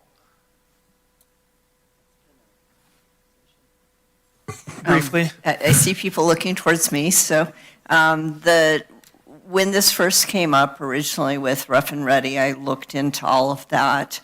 We are not in the county a fire agency, so our role as a successor agency would be simply to take all of their funding and wind the whole business down. We would pay off their debts with their own monies and then close the business down. We would not take on their liabilities. We could not run the agency. We can't step in as a fire district. So that was all that we were restricted to do, which is when I sort of sounded the alarm that we probably don't want to see this place close. Are we responsible for the service provision, or would a mutual aid agreement cover those customers that got hurt or a house that caught on fire? Who's actually responsible? So that is, I've asked that of fire districts, of CAL FIRE, et cetera. It is a complex question, but it does not go to the county, again, because we don't have fire services. That's not part of what we offer. Okay. I know these are hard questions, and I think you guys are probably noodled with a lot. I mean, from my perspective as a board member, special districts that have the ability to tax constituents have a tremendous amount of responsibility, and I think a lot of times in my neighborhood in the East County, we have a ton of special districts because the county came to the game very, it is a remote area of the county, and then also the town came in later, so we have a lot of special districts that popped up to meet these needs. There's a lot of responsibility from the board members to act in a financially responsible way. You can't always get what you want, and then there's also taxing measures that come into play, voter measures that can help fund these things. And I know we're going to talk more about that, but I think there's a lot of responsibility on the local communities. I know in my community, we pay a lot of taxes for all things ranging from snow removal to Measure T to transportation taxing to green initiatives. Our community seems to want that and support that, so a lot of my income goes to support those community-based needs. There's other parts of the county where the voter says, you know, we don't need that, we don't want that, we don't want to vote for that tax measure. I have to honor that, and from my perspective, I don't think it's my role as a board member to circumvent that. I think the voter will vote for and pay for what they want in their life. Now, can the county help and mitigate some of the shortfalls of different districts, including that things providing fire or aviation, aeronautical, transportation, or other? Absolutely. And I think that's what the ad hoc, in my mind, has been tasked with doing, is finding those mitigation measures to help, and where the county can help, we will help. I think the $1 million was a start, and like Supervisor Swarthout said, I don't think this is the end of a conversation. It's just the start of one decision and many that will come for our community to understand how to support the fire service community. I have a little fire district in my neighborhood, in my district, uptown of Washington, that receives virtually nothing. I mean, they get almost nothing. They have to answer to all of the OHV accidents, all the river crossing accidents, all the rescues, all the everything with the volunteer fire department and $7,200 from that they get from 172 funding. That is problematic for me, and I want to talk about that more. But again, resources are short, and they're doing the best they can, and we support them where we can. I talked to the Forest Service, and they're talking about logging a bunch of green trees and cutting a bunch of timber, which will increase our PILT and our SRS funding. Whether there's some extra stuff there, I'd like to talk more about that, and I've asked our county staff to provide some guidance and some analytics on that, which I think is coming forward, and Chris has been great in getting that. I know conversations with many of the chiefs in the room today have yielded some really productive pieces where I do think the county has a responsibility, particularly as we start promoting recreation and we promote economic development, we promote tourism. That all has an impact on the demand on fire service, right? We saw that with the river this year. We see that in different areas with boondock camping where people start fires and get hurt and need help. So the county definitely has a role. Look forward to talking more about it, but I also think the individual special districts and the elected board members for those districts bear a huge responsibility in the solution because they will be held accountable for financial shortcomings of these districts. And when they fold, their local community elected them, and they need to step up and have those really tough conversations with elected officials. That's what we sign up for when we get up here, and that's what I'm going to hold other elected officials to.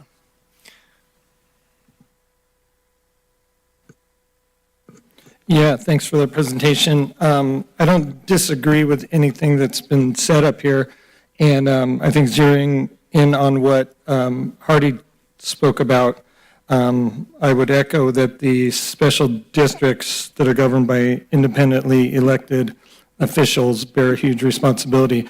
Now, I think the situation we got ourselves in, either those districts are grossly mismanaged, which I don't think is the case, and I think what I'm hearing here is there's some structural deficiencies at the state level. And so I think from my perspective, I keep hearing that that's where the solutions lie. Would be interested in hearing more about that. You mentioned the legislative agendas and the structural issues with the state. So I don't know if this is the time to address that. I would think that's a conversation going forward on that. So yeah, I don't have much more to add, no questions. Could you just briefly summarize, I think I know the answers, when you speak of the negative impacts on other districts, just give a short summary of what that looks like. I know you mentioned the cemetery districts and all the other ones. Sure. When we look at the special districts that receive property tax funding, I don't want to overuse the analogy, but the one often used is a pie, and the pie doesn't get larger, it only can be apportioned differently. And in particular, school district funds cannot be touched, which makes the pie much, much smaller. So if we talk about one district receiving an additional percentage, essentially it has to come from somewhere. Okay, thank you. Yeah, I want to thank the ad hoc for doing this hard work. I know they've had a lot of hard conversations, and I honor the work they've done. I was so excited when it sounded like everybody would consolidate, and I'm proud that the county leaned in to help make that happen. And we will be here to do what we can, again, within our limited authority and ability. I feel like I've had a very productive relationship with Chief Robitaille and in Consolidated and OFER. Been an incredibly good partner with us on all the work we're trying to get done out there and protecting the public. I want that to continue. I am not closing the door or leaving the table, but the ultimate responsibility is with the districts and the boards. Some of you are here this morning and heard we have a $450 million pension debt that we have to deal with every year. Those are the kinds of things we have to look at as our first responsibility. I believe you probably also have that challenge of pension debt. So I'm not closing the door, but again, this is a hard thing to do, and I just want us to keep working together as best we can and respect and acknowledge what the ad hoc has come up with. So I think at this point, unless there's any other questions, I'm going to open it up to public comment. Any? Sue, go ahead. I like the conversation that we're not done here. I'd like to be clear, though, that our ad hoc now is really just with Penn Valley and Rough and Ready, but that I would like to see the county continue to be a convener with the fire services. We look at moving things through legislatively and looking different ideas and making sure they realize that the door is not closed. Just a suggestion. Thanks, Supervisor. To that point, do we have anything in our wedge platform that we can actively work on with our legislators? I believe we've asked that that be added to it for this year specifically, because we are working with Megan Dally and some other folks. So I think it's important that we keep moving forward and have those conversations with all of our fire districts. Yeah, I'm happy to help.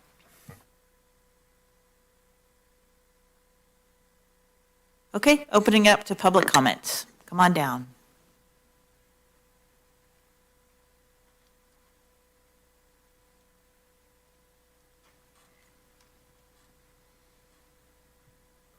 Good morning, Supervisors and Chair.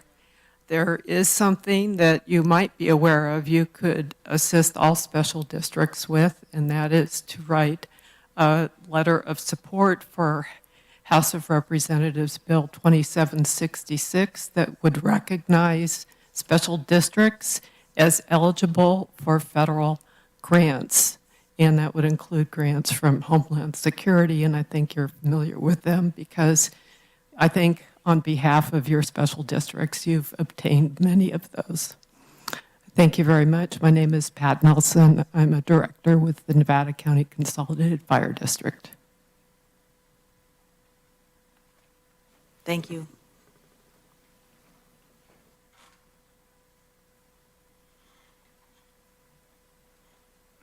Any more comments? Good morning. Thanks for the opportunity. My name is Joey Jordan, and I am the chair of Penn Valley Fire, and we're working very closely with Rough and Ready with the help of Supervisors Hook and Supervisor Swarthout. And I just want to thank you so much for what you have done in the past. You have changed the world for Rough and Ready. Half of my property is in Rough and Ready. Half of my property is in Penn Valley, and it is the work of this board that made it possible to keep Station 59 open. We very much look forward to keeping it open. It is now a completely ALS service, and we're able to run ambulance out of Station 59 as well. We're very proud of that, and we could not have done that without your support, for which we are very, very grateful. We look forward to moving toward our consolidation, and this is a step that gets us closer. Your response to the question that we had put forth, and we are just very thankful for everything that you've done for us. Thank you. Are there any callers on this? No callers, Chair. Okay.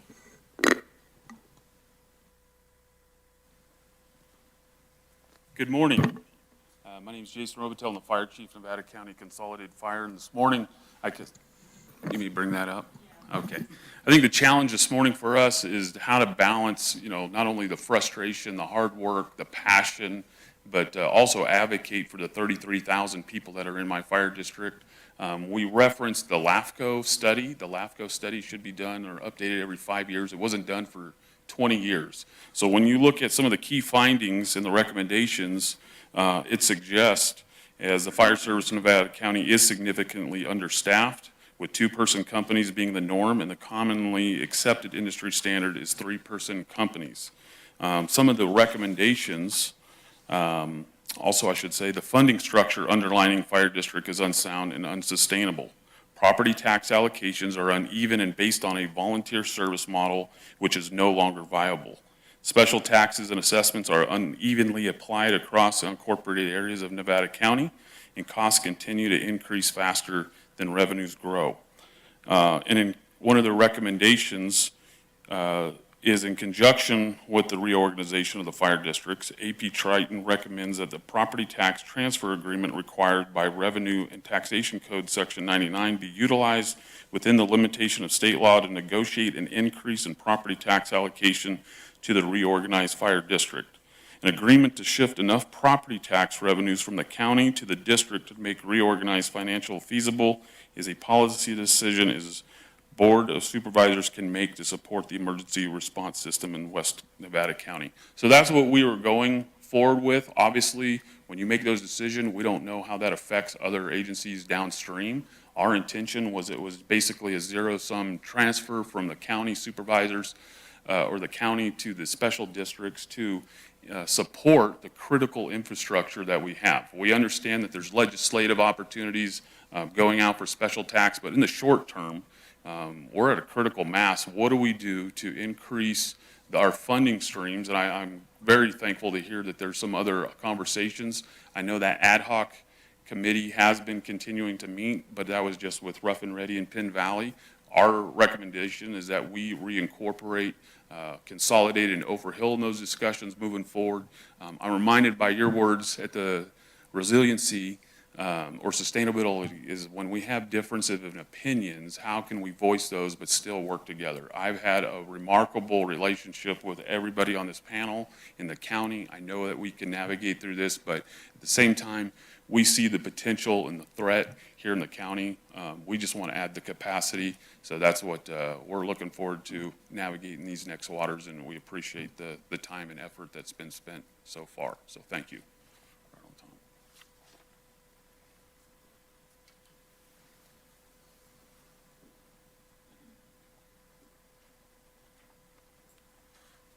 Good morning, Supervisors. My name is Keith Grumer. I'm President of Nevada County Consolidated Board. And I just want to say that I agree with your comments regarding local citizens need to take charge of their fire districts and support that. So, and I agree with everything you said up there. My question is that how can LAFCO possibly proceed with a consolidation knowing that there's funding deficiency? This action that you're taking pretty much shuts down a consolidation for not only Penn Valley, Rough and Ready, but for us also. I just don't know how LAFCO can proceed with that deficiency noted. Like the chief said, we're still running 2 people on our fire engines. It takes 7 fire engines now to get to a structure fire where it should only take 3 because of our staffing levels. And I'm all for defensible space. I have it around my house. I'm sure you do around yours, but it's no good unless you have a reinforcement of the fire district behind that. And that means proper staffing and so forth to protect our community. So I just want to say that, I appreciate your work on the ad hoc committee. I wish we could be part of that, and looking forward to that. And but we do have to answer the funding potential deficits that our fire districts are funding, not only ours, but all the rest of them. So I thank you for your time. And one question, did you receive my email? Okay, I can save a lot of time then. Thank you.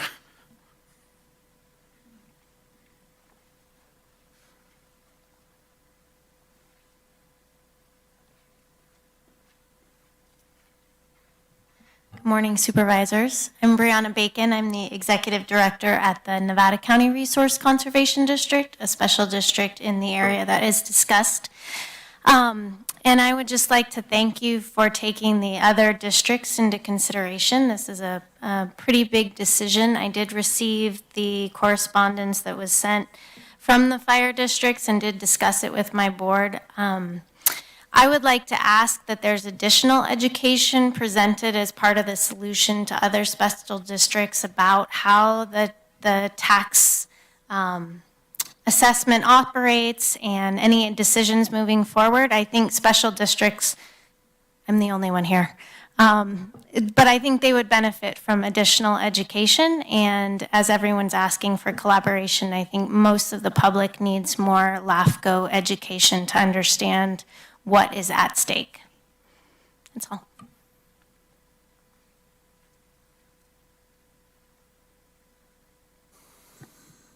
Thank you for everyone's comments. Any last comments? Any caller?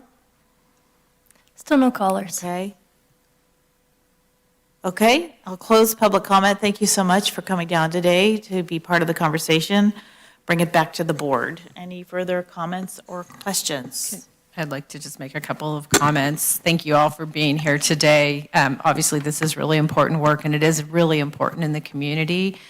One of the things that I had suggested early on is that we do a town hall fire meeting and invite the community and the fire districts in and have everybody explain what their area of responsibility is, because it's not very clear. I get calls all the time from people in my district who think that the city of Grass Valley is their fire district, when actually it's either Consolidated or Rough and Ready or Overhill in most cases. So I think that the education is extremely important for people to understand what their responsibilities are as taxpayers, and if they want additional services, how are those going to be paid for? I think that when you talk about a major staffing change of going from 2 firefighters on an engine to 3 for better safety, I think the public needs to make that decision. Do they want to pay for that additional service? I know the city of Grass Valley and Nevada City both have special taxes that the voters voted in to help pay for that service, as I believe they did up at the Tahoe Truckee Fire Protection District as well. So I think that one of the other suggestions that wasn't mentioned that came out of the LAFCO study is the need for, if you're going to be going out and asking the public for any sort of additional revenues through some sort of a tax measure. So I'm not suggesting that that's what we do right now. Obviously, there will be a lot of work that would need to go into that, but it really truly is up to the public to help make the decision of what they're willing to pay for. Measure V, people weren't willing to vote in dollars for mitigation. So puts the county in a position, we do the best we can with the resources that we have. I think with the fire agencies, I believe that you guys also do the best that you can with the resources that you have. Don't want to cut off the conversation. I think it's really important for all of us to continue talking about these issues. But when you're talking about the tax allocations, understand when you're asking us to backfill the fire agencies, that's not coming out of, well, it's coming out of our property taxes, but it's basically coming out of our general fund. So what are we not going to fund at the county to be able to fund additional fire services? Again, conversation that we need to have with the public to determine what their level of acceptability is for certain services that we provide, especially our core services. So I look forward to continuing the discussion. With the ad hoc, I have a feeling that this started out as a 2-year, but I have a feeling it's going to continue on, and I'm more than happy to continue having the conversations and bringing everybody back to the table. But I really would like to work on, with the fire districts, a town hall and invite people in to come and hear about the services that you provide, how you're funded, and to really truly show the public what the models are looking like in the future, with rising costs and potentially lowering, less property taxes coming in, depending upon what happens, in the future with the economy. So look forward to more discussion.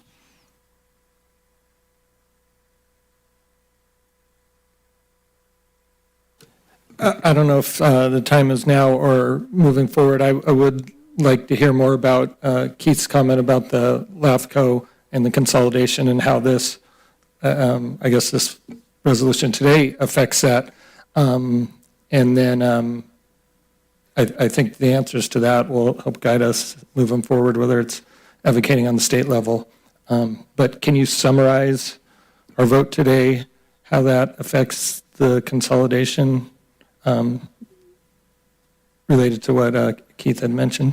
Yeah, Supervisor Tucker, this decision today essentially shuts the door of negotiating the tax allocation agreement. Doesn't shut the door of looking at other vehicles of filling gaps for fiscal solvency, legislative advocacy at the state level. There's a myriad of solutions, and that's what it's going to take to move these efforts forward. So it does make it a definitive answer on the tax allocation agreement, but it does not shut the door on conversations for all the other vehicles.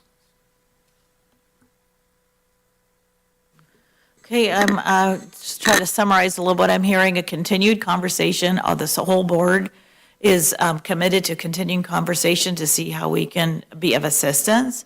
I've heard acknowledgement that that main responsibility does reside with your agencies and your boards, that the ad hoc will continue. We'll work specifically on the consolidation between Penn Valley and Rough and Ready. I would like to include conversations on the consolidation of Consolidated and Ophir as best we can. I'm hearing a need for more education on LAFCO and the tax sharing agreement, potentially a workshop or town hall on roles and responsibilities of each of the fire departments and the county. Anything else I'm missing? Just for clarification for staff, I heard two things noted. One, continue the ad hoc with focus on keeping Rough and Ready open. And then we need clarification. Are you suggesting a second ad hoc to convene other district conversations or to include that in the existing ad hoc? I would suggest including it in the existing ad hoc where it begins to make sense. Like if you're in a position to be moving forward, then, see what we can do to provide help with that. Or we explore that, where. I wouldn't want to start another ad hoc. I No. think that we've gone too far into this, so. So include Consolidated and Ophir in the existing ad hoc. I don't know that I like that. I'm not sure I'm in agreement. They don't have anything to do with the consolidation now of Penn Valley and Rough and Ready. So that's my thing. I think I still want to meet, and I'm not saying that, but they really don't have a voice in what's happening at this point with that portion of the ad hoc. And I mean, what I'm looking for is that we're providing assistance to, what we really wanted was full consolidation. We're not getting that. But we're helping with this consolidation. I feel like we should be offering the same assistance for the other consolidation. So Chair Hall, my recommendation is to keep the current ad hoc as is, and then staff will work with you as chair Perfect. to talk about what does that look like to be a convener, Perfect. to work Maybe with we the don't other need fire an ad districts. hoc. Maybe it's just a Okay, yeah. thank you. Okay. extension of it, maybe. Yep. Could we add a request to staff to place, just an informational item could be emailed to the board regarding the legislative support that the board can offer, so. Yeah, we could actually create a board order for that, and so we have that Yeah, on good our list to point. track. We could do a lot with that. Okay, thanks. Any other conversations or board direction? Okay, in that case, I'm looking for a motion and a second. So to- Second. Okay. Was that a first and a second? Yes. Okay. Please call the roll. District 5, Yes. District 2, Yes. District 4, Yes. District 3, Yes. District 1. Yes. Okay, thank you for everybody's hard work. Thank you for coming down and providing input. We appreciate that. We have announcements and closed session. What do you suggest we do first? We could be ready for closed session now, but I would suggest doing announcements and then close the meeting with closed session. Okay, let's do that. We'll give folks a minute do you want a minute break? You guys want a little 5-minute break? No? Yeah, okay, we'll just wait till folks exit. And think about who wants to go first for announcements. I think it's been 3 weeks, so I know. I had a long list. I know.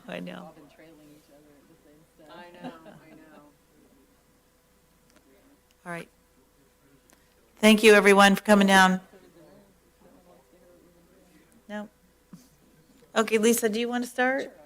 All right. Thank you.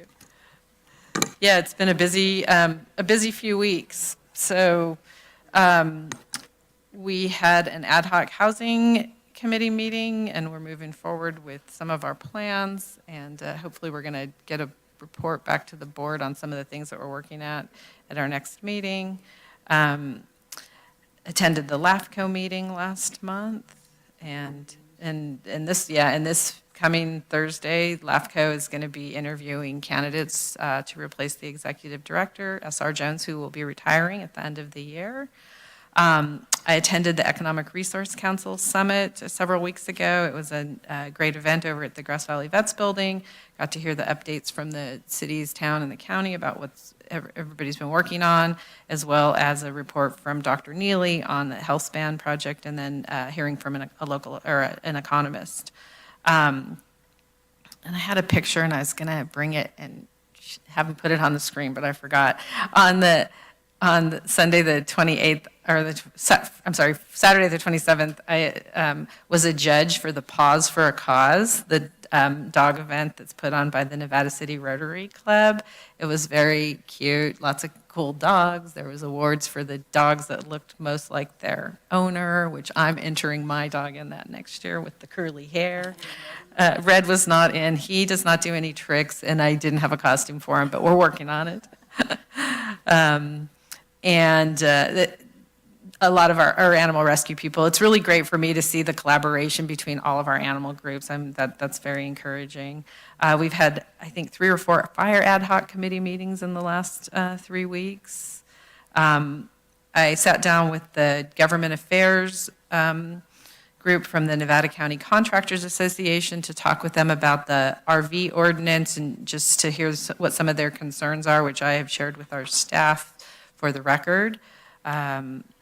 Attended the Economic Resource Council board meeting 2 weeks ago.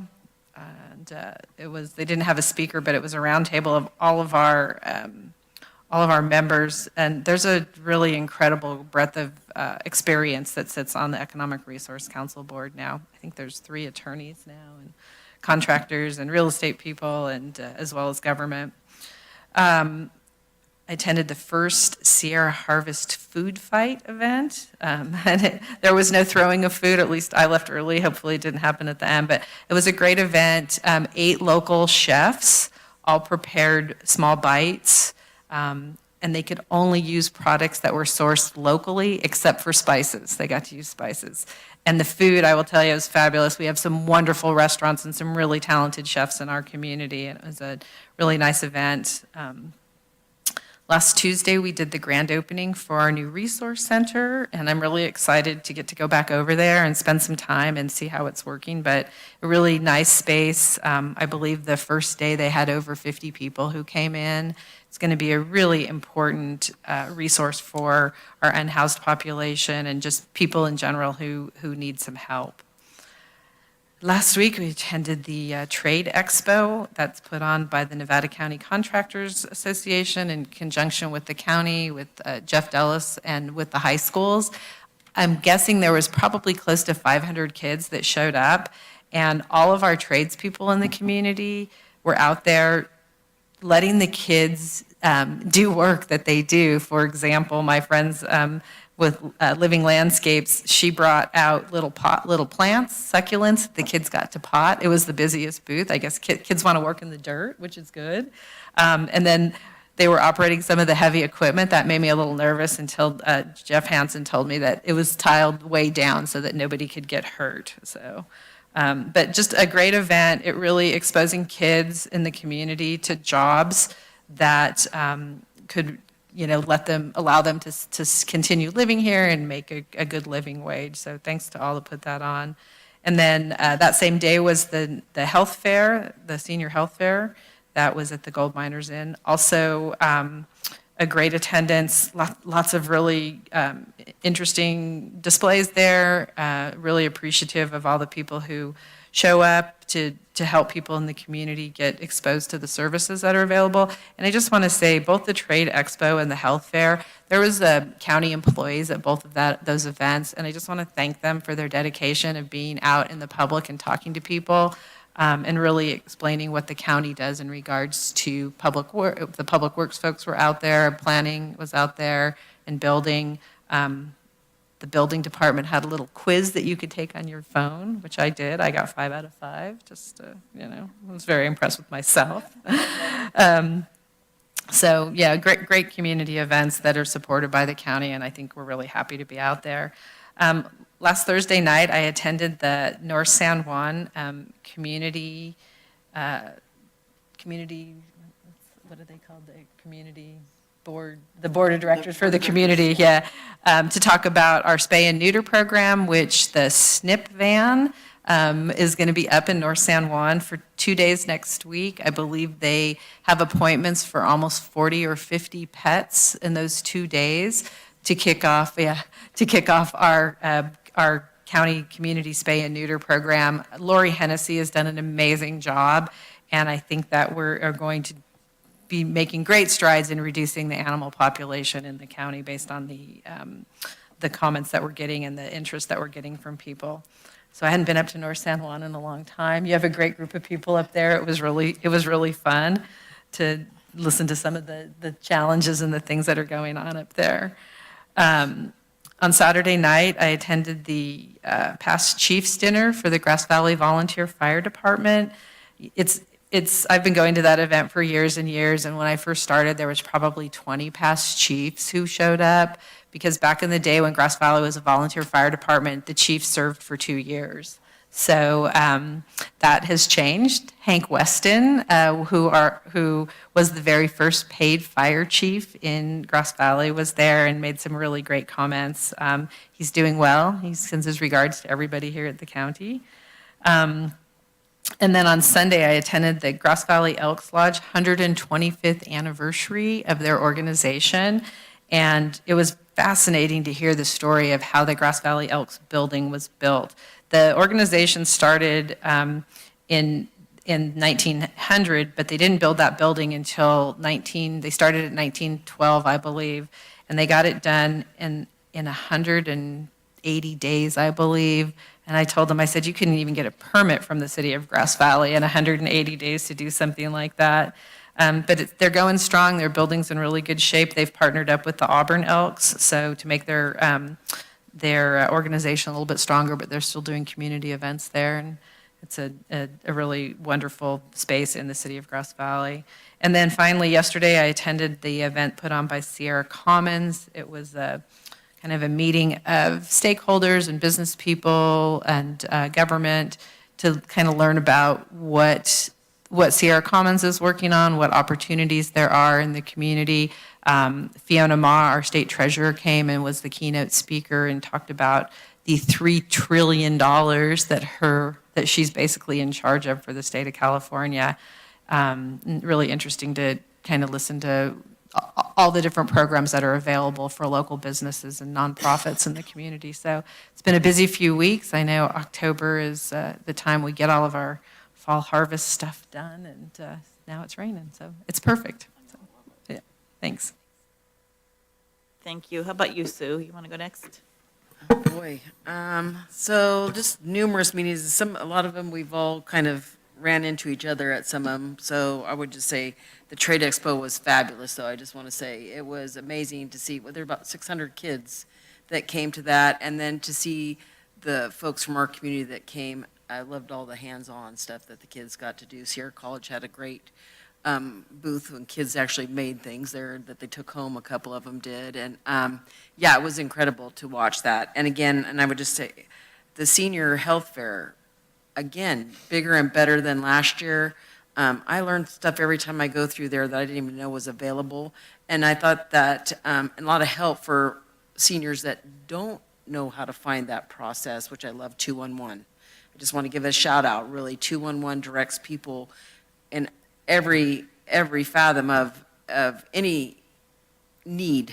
And so hopefully that just is a key number for people to remember is 211. So, and they were there, and I just thought that was great. And Barbara Larson just does an incredible job, there's no doubt. And I would just say, so just to tie that in, I had a great meeting with Jennifer Malone over Western Sierra Medical, and Barbara Larson has had some good conversations with her, because we have such a large amount of people 65 and older in our community.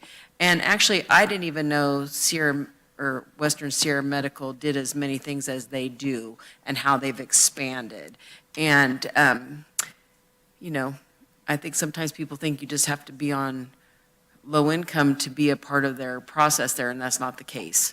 They have a full service medical group, right? They have their own pharmacy, they have a cardiologist, they have a podiatrist, they're working on a urologist. I mean, they really are a a one-size-fit-all, and it was fun to visit with them a little bit because my family medical center in North San Juan merged with them, and it was interesting to talk about that process where we had a heavy behavioral health unit there and our dentistry and how they've combined all that to move around, and because now they also service Sierra, Downeyville, Oregon House, and soon to be in Auburn too. So they've really expanded, really interesting. And I'm really excited about doing something that we want to have something in North San Juan that will really help our folks up there understand how the services all work for that. Not that we're doing a lot, but one more thing that our family medical clinic up there can incorporate. So it was a great meeting. I could have sat and visited her for forever. She's vivacious and loves what she does, and came from rural and knows what it is to live and have services in a rural community. So that was great. Had a great cannabis ad hoc meeting, going to move things forward with our dispensary committee, so that's moving forward. I had my SSV EMS JPA meeting, and that is moved. We do a lot with contracts for our medical services, our ambulance services, and so that was interesting. We're working on some contracts, and there's always some little blips that come in. Nevada Counties is coming up, but we had a great conversation about getting that started with our public health. And again, just a moment, Reach was there and talked about the accident, which was, it was very, it's just a challenge. They talked about, they closed it down for a couple of days because really it's about working with your staff that feels comfortable getting back in the air. And as you all know, one of the nurses passed away this last week, but what an outpouring of love and respect for the services that those folks provide. So that was good, and just really thoughtful for the people that have to get back in those aircraft and head out. And because they do a huge service here, especially in rural California. And a big topic, of course, was Glenn County Hospital closing down for their emergency services and what those effects are going to have in rural communities. Let's see, oh gosh, Mount County's Water, we had a great meeting. They did a tour of the Hellhole Reservoir facilities, talked about what the impacts have been of the mosquito fire, was really, really amazing. I've forgotten how windy that road is, but I'm just telling you, it's a windy road. But anyway, there are a lot of legislative regulatory updates that I'm going to share that with staff to share because there's some interesting stuff coming in water. But our group is doing some tremendous outreach and education. I think that's been huge. In fact, this year we have a planning committee to work with the California Wildlife and Forest Resilience Task Force is going to be in our region.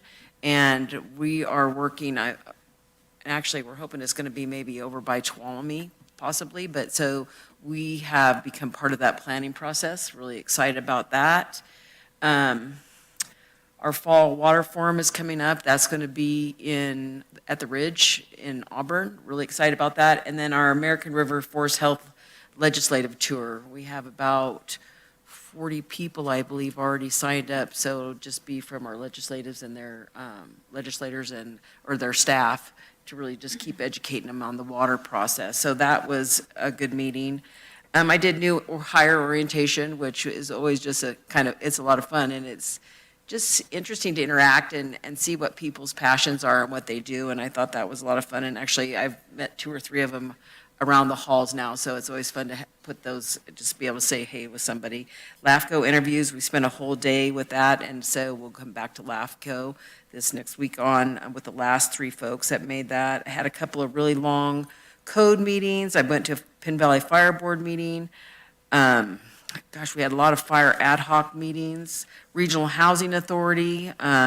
We met, Tyler Barrington is going to help staff that for us, for Rob and I, and so just to have that better connection with Regional Housing Authority as we look at how do we get more housing built in Nevada County for our affordable type housing. I'm still really excited about us going to be all go and see our project in Truckee coming up. Little bit of a blip in some of that. I think the big conversation was, again, funding and working with HUD. That's always a bit of that always can have its challenges to come and go from. And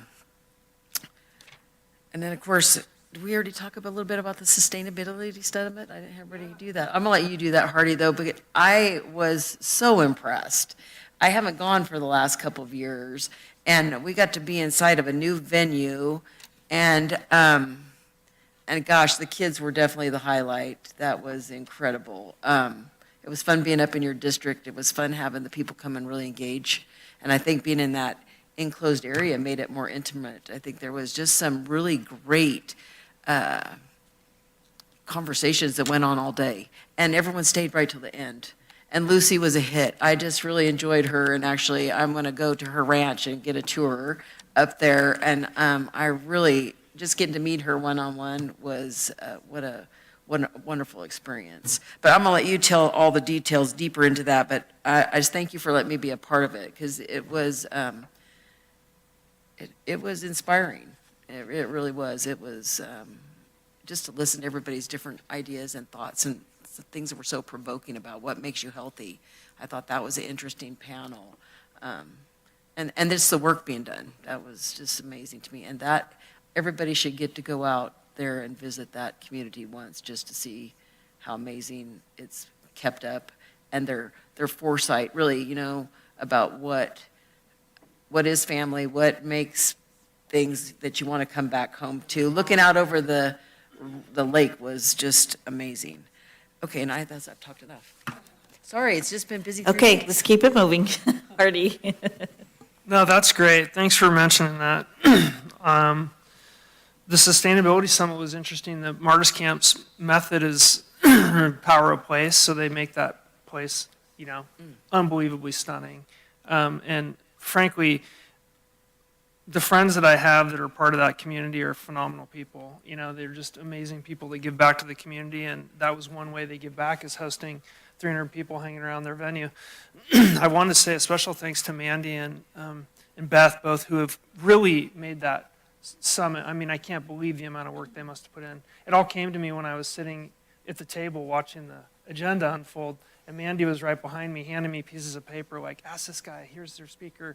All the things that they do to support us, keeps it all happening. I mean, absolutely could not have done it without those two, and also our hosts at Martyrs Camp, Scott and Jamie both. So huge thanks to everybody. The youth panel was pretty cool. It was really fun to ask them those hard-hitting questions about what are we going to do with our world in the future, and we're going to be long gone, and they're going to have to inherit it and fix it all. So let's do the best we can for them.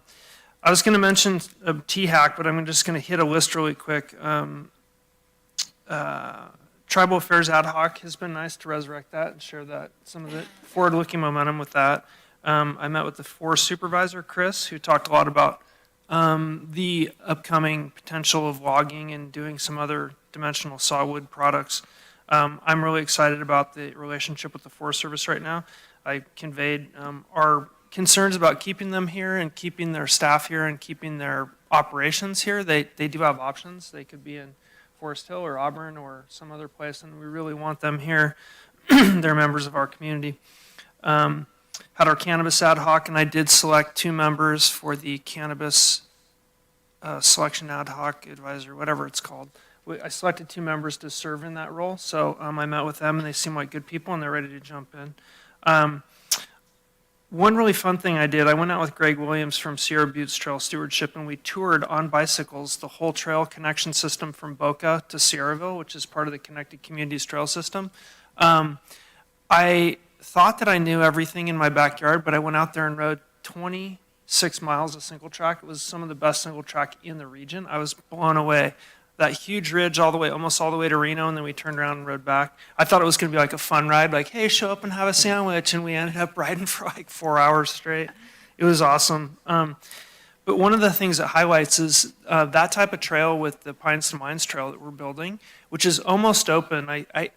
It's pretty close, and we're going to have an opportunity to ride your bike from Truckee to Nevada City, or ride a horse from Truckee to Nevada City, or a dirt bike, or an e-bike, or run, or you can walk. Yeah, if you're in shape to walk 50 miles, great.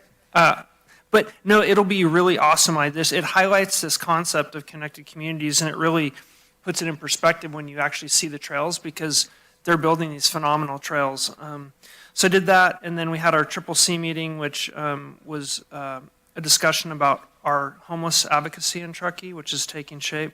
Went to the Commons Resource Center. It was really great to see that. What an awesome resource for people. Yesterday, when it started to pour rain, I was thinking, I want to identify with that population, but I don't know what it feels like to have all my stuff in a backpack and then have to run for cover when it rains.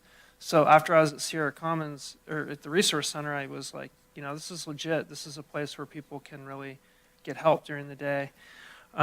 So I'm very proud of the work that everybody's done to get there. I met with Supervisor Gustafson from Placer County. She and I I'm working on a number of different things we've worked on for a while.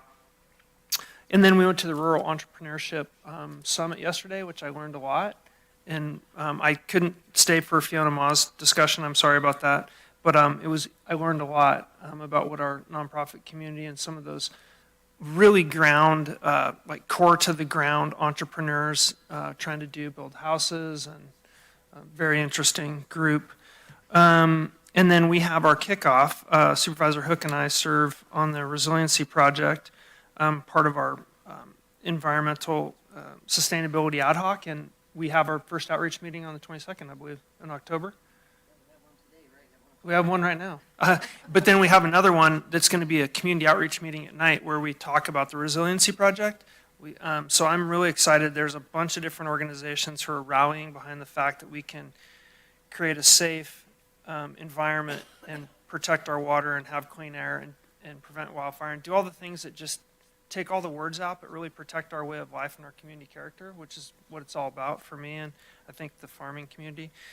I'm just going to touch on one more quick thing. Our Truckee Tahoe Homeless Advisory Coalition has been a very difficult and trying exercise for me and for the other people on that. And Ryan's not in the room, but Ryan and Phoebe both have contributed a lot of support for that. And we finally got to a place where I think all of the partners have selected a service provision model, which would include 6 or 8 supportive beds and some warming shelter models. The people in the community that can support warming shelter are going to jump in on that. The county is going to focus on supportive beds. We found a corridor and some sites that the town will help us support and do outreach on. We've come together in the middle on kind of all of the partners wrapping ourselves around this problem, and we're hoping to get all this done in a very short amount of time in January. I'm really proud of the work. It has not been easy, and I've been less than patient recently, and I just publicly acknowledging that it's been tough, but it's a hard subject, and we need to get it on and get it done so we can get these people out of the elements. So I'm not going to quit being frustrated and trying to get something done because we need to get it done. But I think we're close, and look forward to working with the board and the county staff on the next steps there.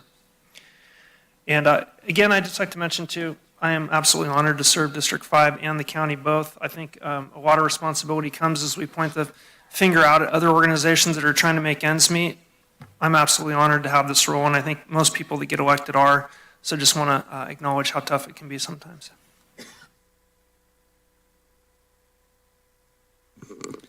All right, I feel like I see all of you more than my family, and so I won't repeat all these events, including the ERC, Trades Expo. I guess I am repeating them. Sustainability. I did attend the sheriff swearing in on Friday, which was always great to see the new hires and the promotions. I'm going to focus on my district now. So I attended some ribbon cuttings, both here in Grass Valley and down there. Little sad news to report. Gristmill closed after 35 plus years, the deli and sandwich shop down there. Although there is a new business that bought them and is coming in, changing it up a little bit. But that was, I feel like I grew up going there. And then even more sad news, you may have heard we lost Eddie Garcia last week. He passed away, who you guys, I'm sure, hear the yeehaws after all the Pledge of Allegiance. But yeah, he passed away, I think it was Tuesday or Wednesday. So we'll keep his family and his daughter Barbara in our prayers. Let me see, what was I going to go through? So the I'm sure you'll say the board meeting is in Truckee on the next one, right? So we'll look forward to that. And then the last thing, I don't want the county to spend any money, but I would appreciate input from the brain trust we have here.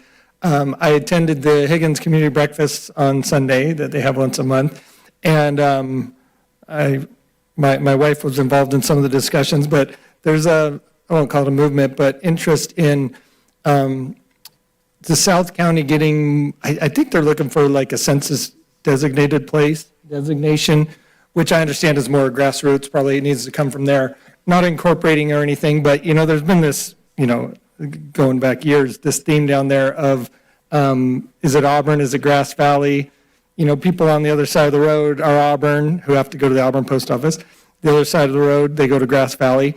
And I just look at other communities, even smaller ones like Chicago Park, Cedar Ridge, Penn Valley. You guys have the incorporated areas, which is a whole different beast. But so not proposing to incorporate as a town or anything like that, but just more what that looks like to have even as an identity on the address, a Higgins, Combi, Wolf, whatever it's going to be called.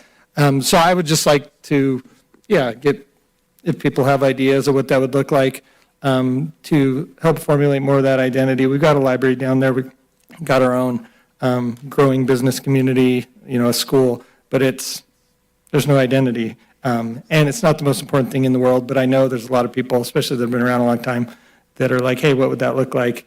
Even, as I speak of this new business opening up, I know the ones next door to them, they say it impacts their business. They deliver flowers and things like that. People call, and if they think they're in Grass Valley, people from Auburn aren't going to come up, even though they're closer to Auburn than they are to Grass Valley type of thing. So anyways, first world problem, but I would love to kind of explore what that might look like and see how I can help them kind of offline in that growing movement to get more of an identity down there and what that would look like. And that is about it. Awesome. Allison? Thank you, Chair. Was really pleased to be invited as a guest speaker for Cal State San Bernardino, their public administration program. The professor is someone I think many of you know. It's Robert Gardner. He was a supervisor with Mono County, and he asked me to present on HPO, High Performing Organization, and how we've engaged our workforce, as well as reflect on some of our really meaningful movement that we've made in our employee survey over the last 5 years. So it was great to talk with the class and share ideas. Most of the students were from Southern California or the Valley, and so representing counties across the state, so that was really interesting and exciting. The Community Resource Center has been mentioned, but I do want to mention the services that we're providing there because this is a new program for our community. So beyond behavioral health services, there's substance use recovery resources, healthcare and wellness services, housing navigation, laundry and showers, helping enroll in all the public assistance programs, peer support, and then hot lunches on Wednesday. So it really is a model of meeting people where they're at to get the services that they need. Again, shout out to Barbara Larson, Elder Care Coalition. They did a remarkable job with the senior outreach event, and it, as you mentioned, was really well attended. I met with Chief Estes and Assistant Chief Jim Hudson. We meet monthly to talk about service coordination, and as you know, he reached out to all of you. Chief Estes is retiring at the end of the year, and so working with Supervisor Hook of bringing a certificate of recognition to him at the next board or the board meeting in November to recognize all the work and partnership that he has done for Nevada County. And then East County CCC, that Supervisor Bullock attended that, have not attended in a long time.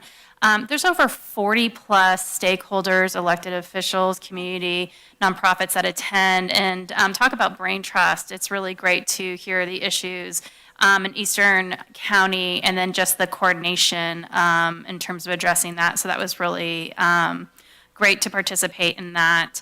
And then meeting with all the board members, all of you, on the board strategic workshop in January.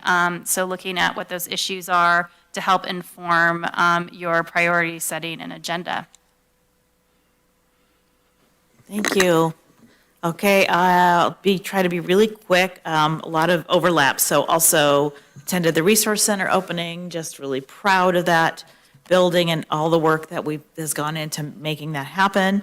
Also attended the Sustainability Summit. This was my first time not being involved in it, just being in the audience, and it was so nice to just sit there and soak in all the great presentations. And yeah, having youth involved, I think should happen every time if we can. That was fantastic. Also went to the Trade Expo. There were, 600 people, 40 vendors. And I was told that the vendors were asked this time to create an interactive opportunity, every one of them, which I think was a huge benefit. So folks really got to get their hands on all those different trades. Also went to the Older Adults Fair, the Senior Fair, what do we call it? People like us. And so, and I guess I'll just mention that I've been impressed each time that there are legal vendors there who specialize in things like trusts and estates and elder abuse.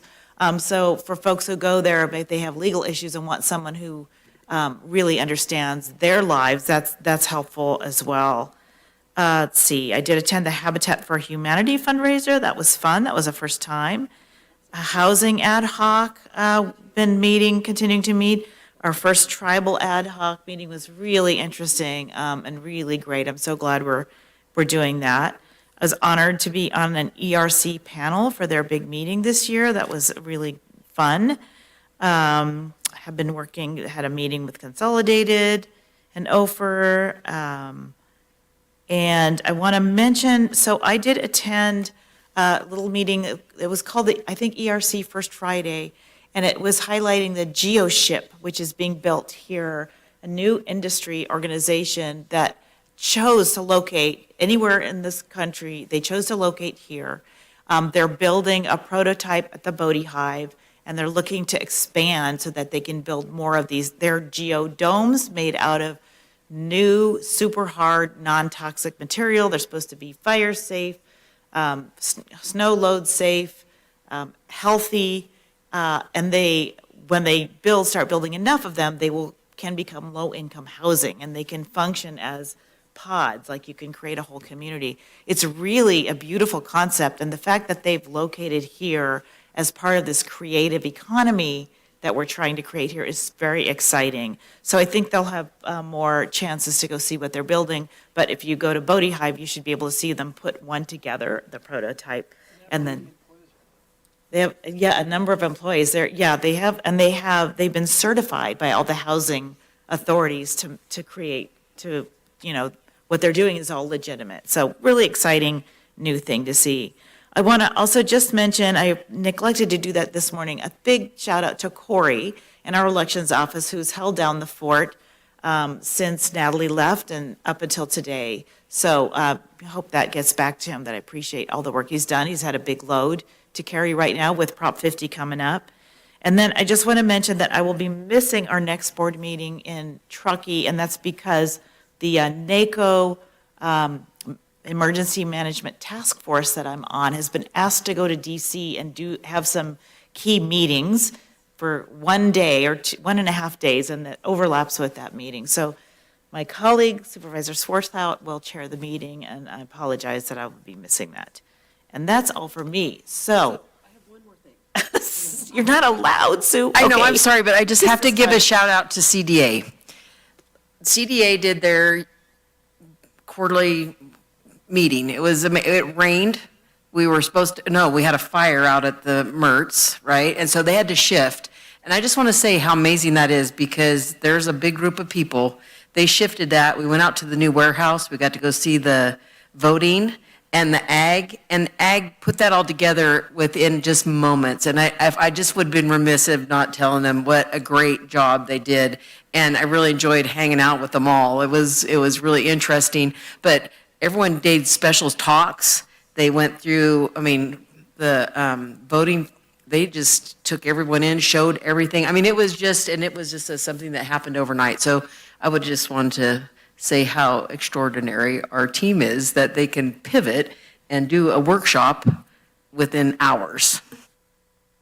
That's awesome. Okay. Kit, could you read us into our closed session, please? Yes, of course. Thank you, Chair. Pursuant to Government Code Section 54956.8, we're doing a closed session related to real property negotiations. All of the players and the address is listed as in the agenda. Thank you. Any public comment on that item? Any callers? No callers, Chair. Thank you. Closing public comment. Let's go into session. And when I come, we will come back out and end the meeting when we're done. Thank you.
Us out, please. Sorry, I got to get on the road. Yes, thank you. Thank you, Chair Hall. With regard to the closed session, direction was given to staff. All right, and this meeting is adjourned. Thank you.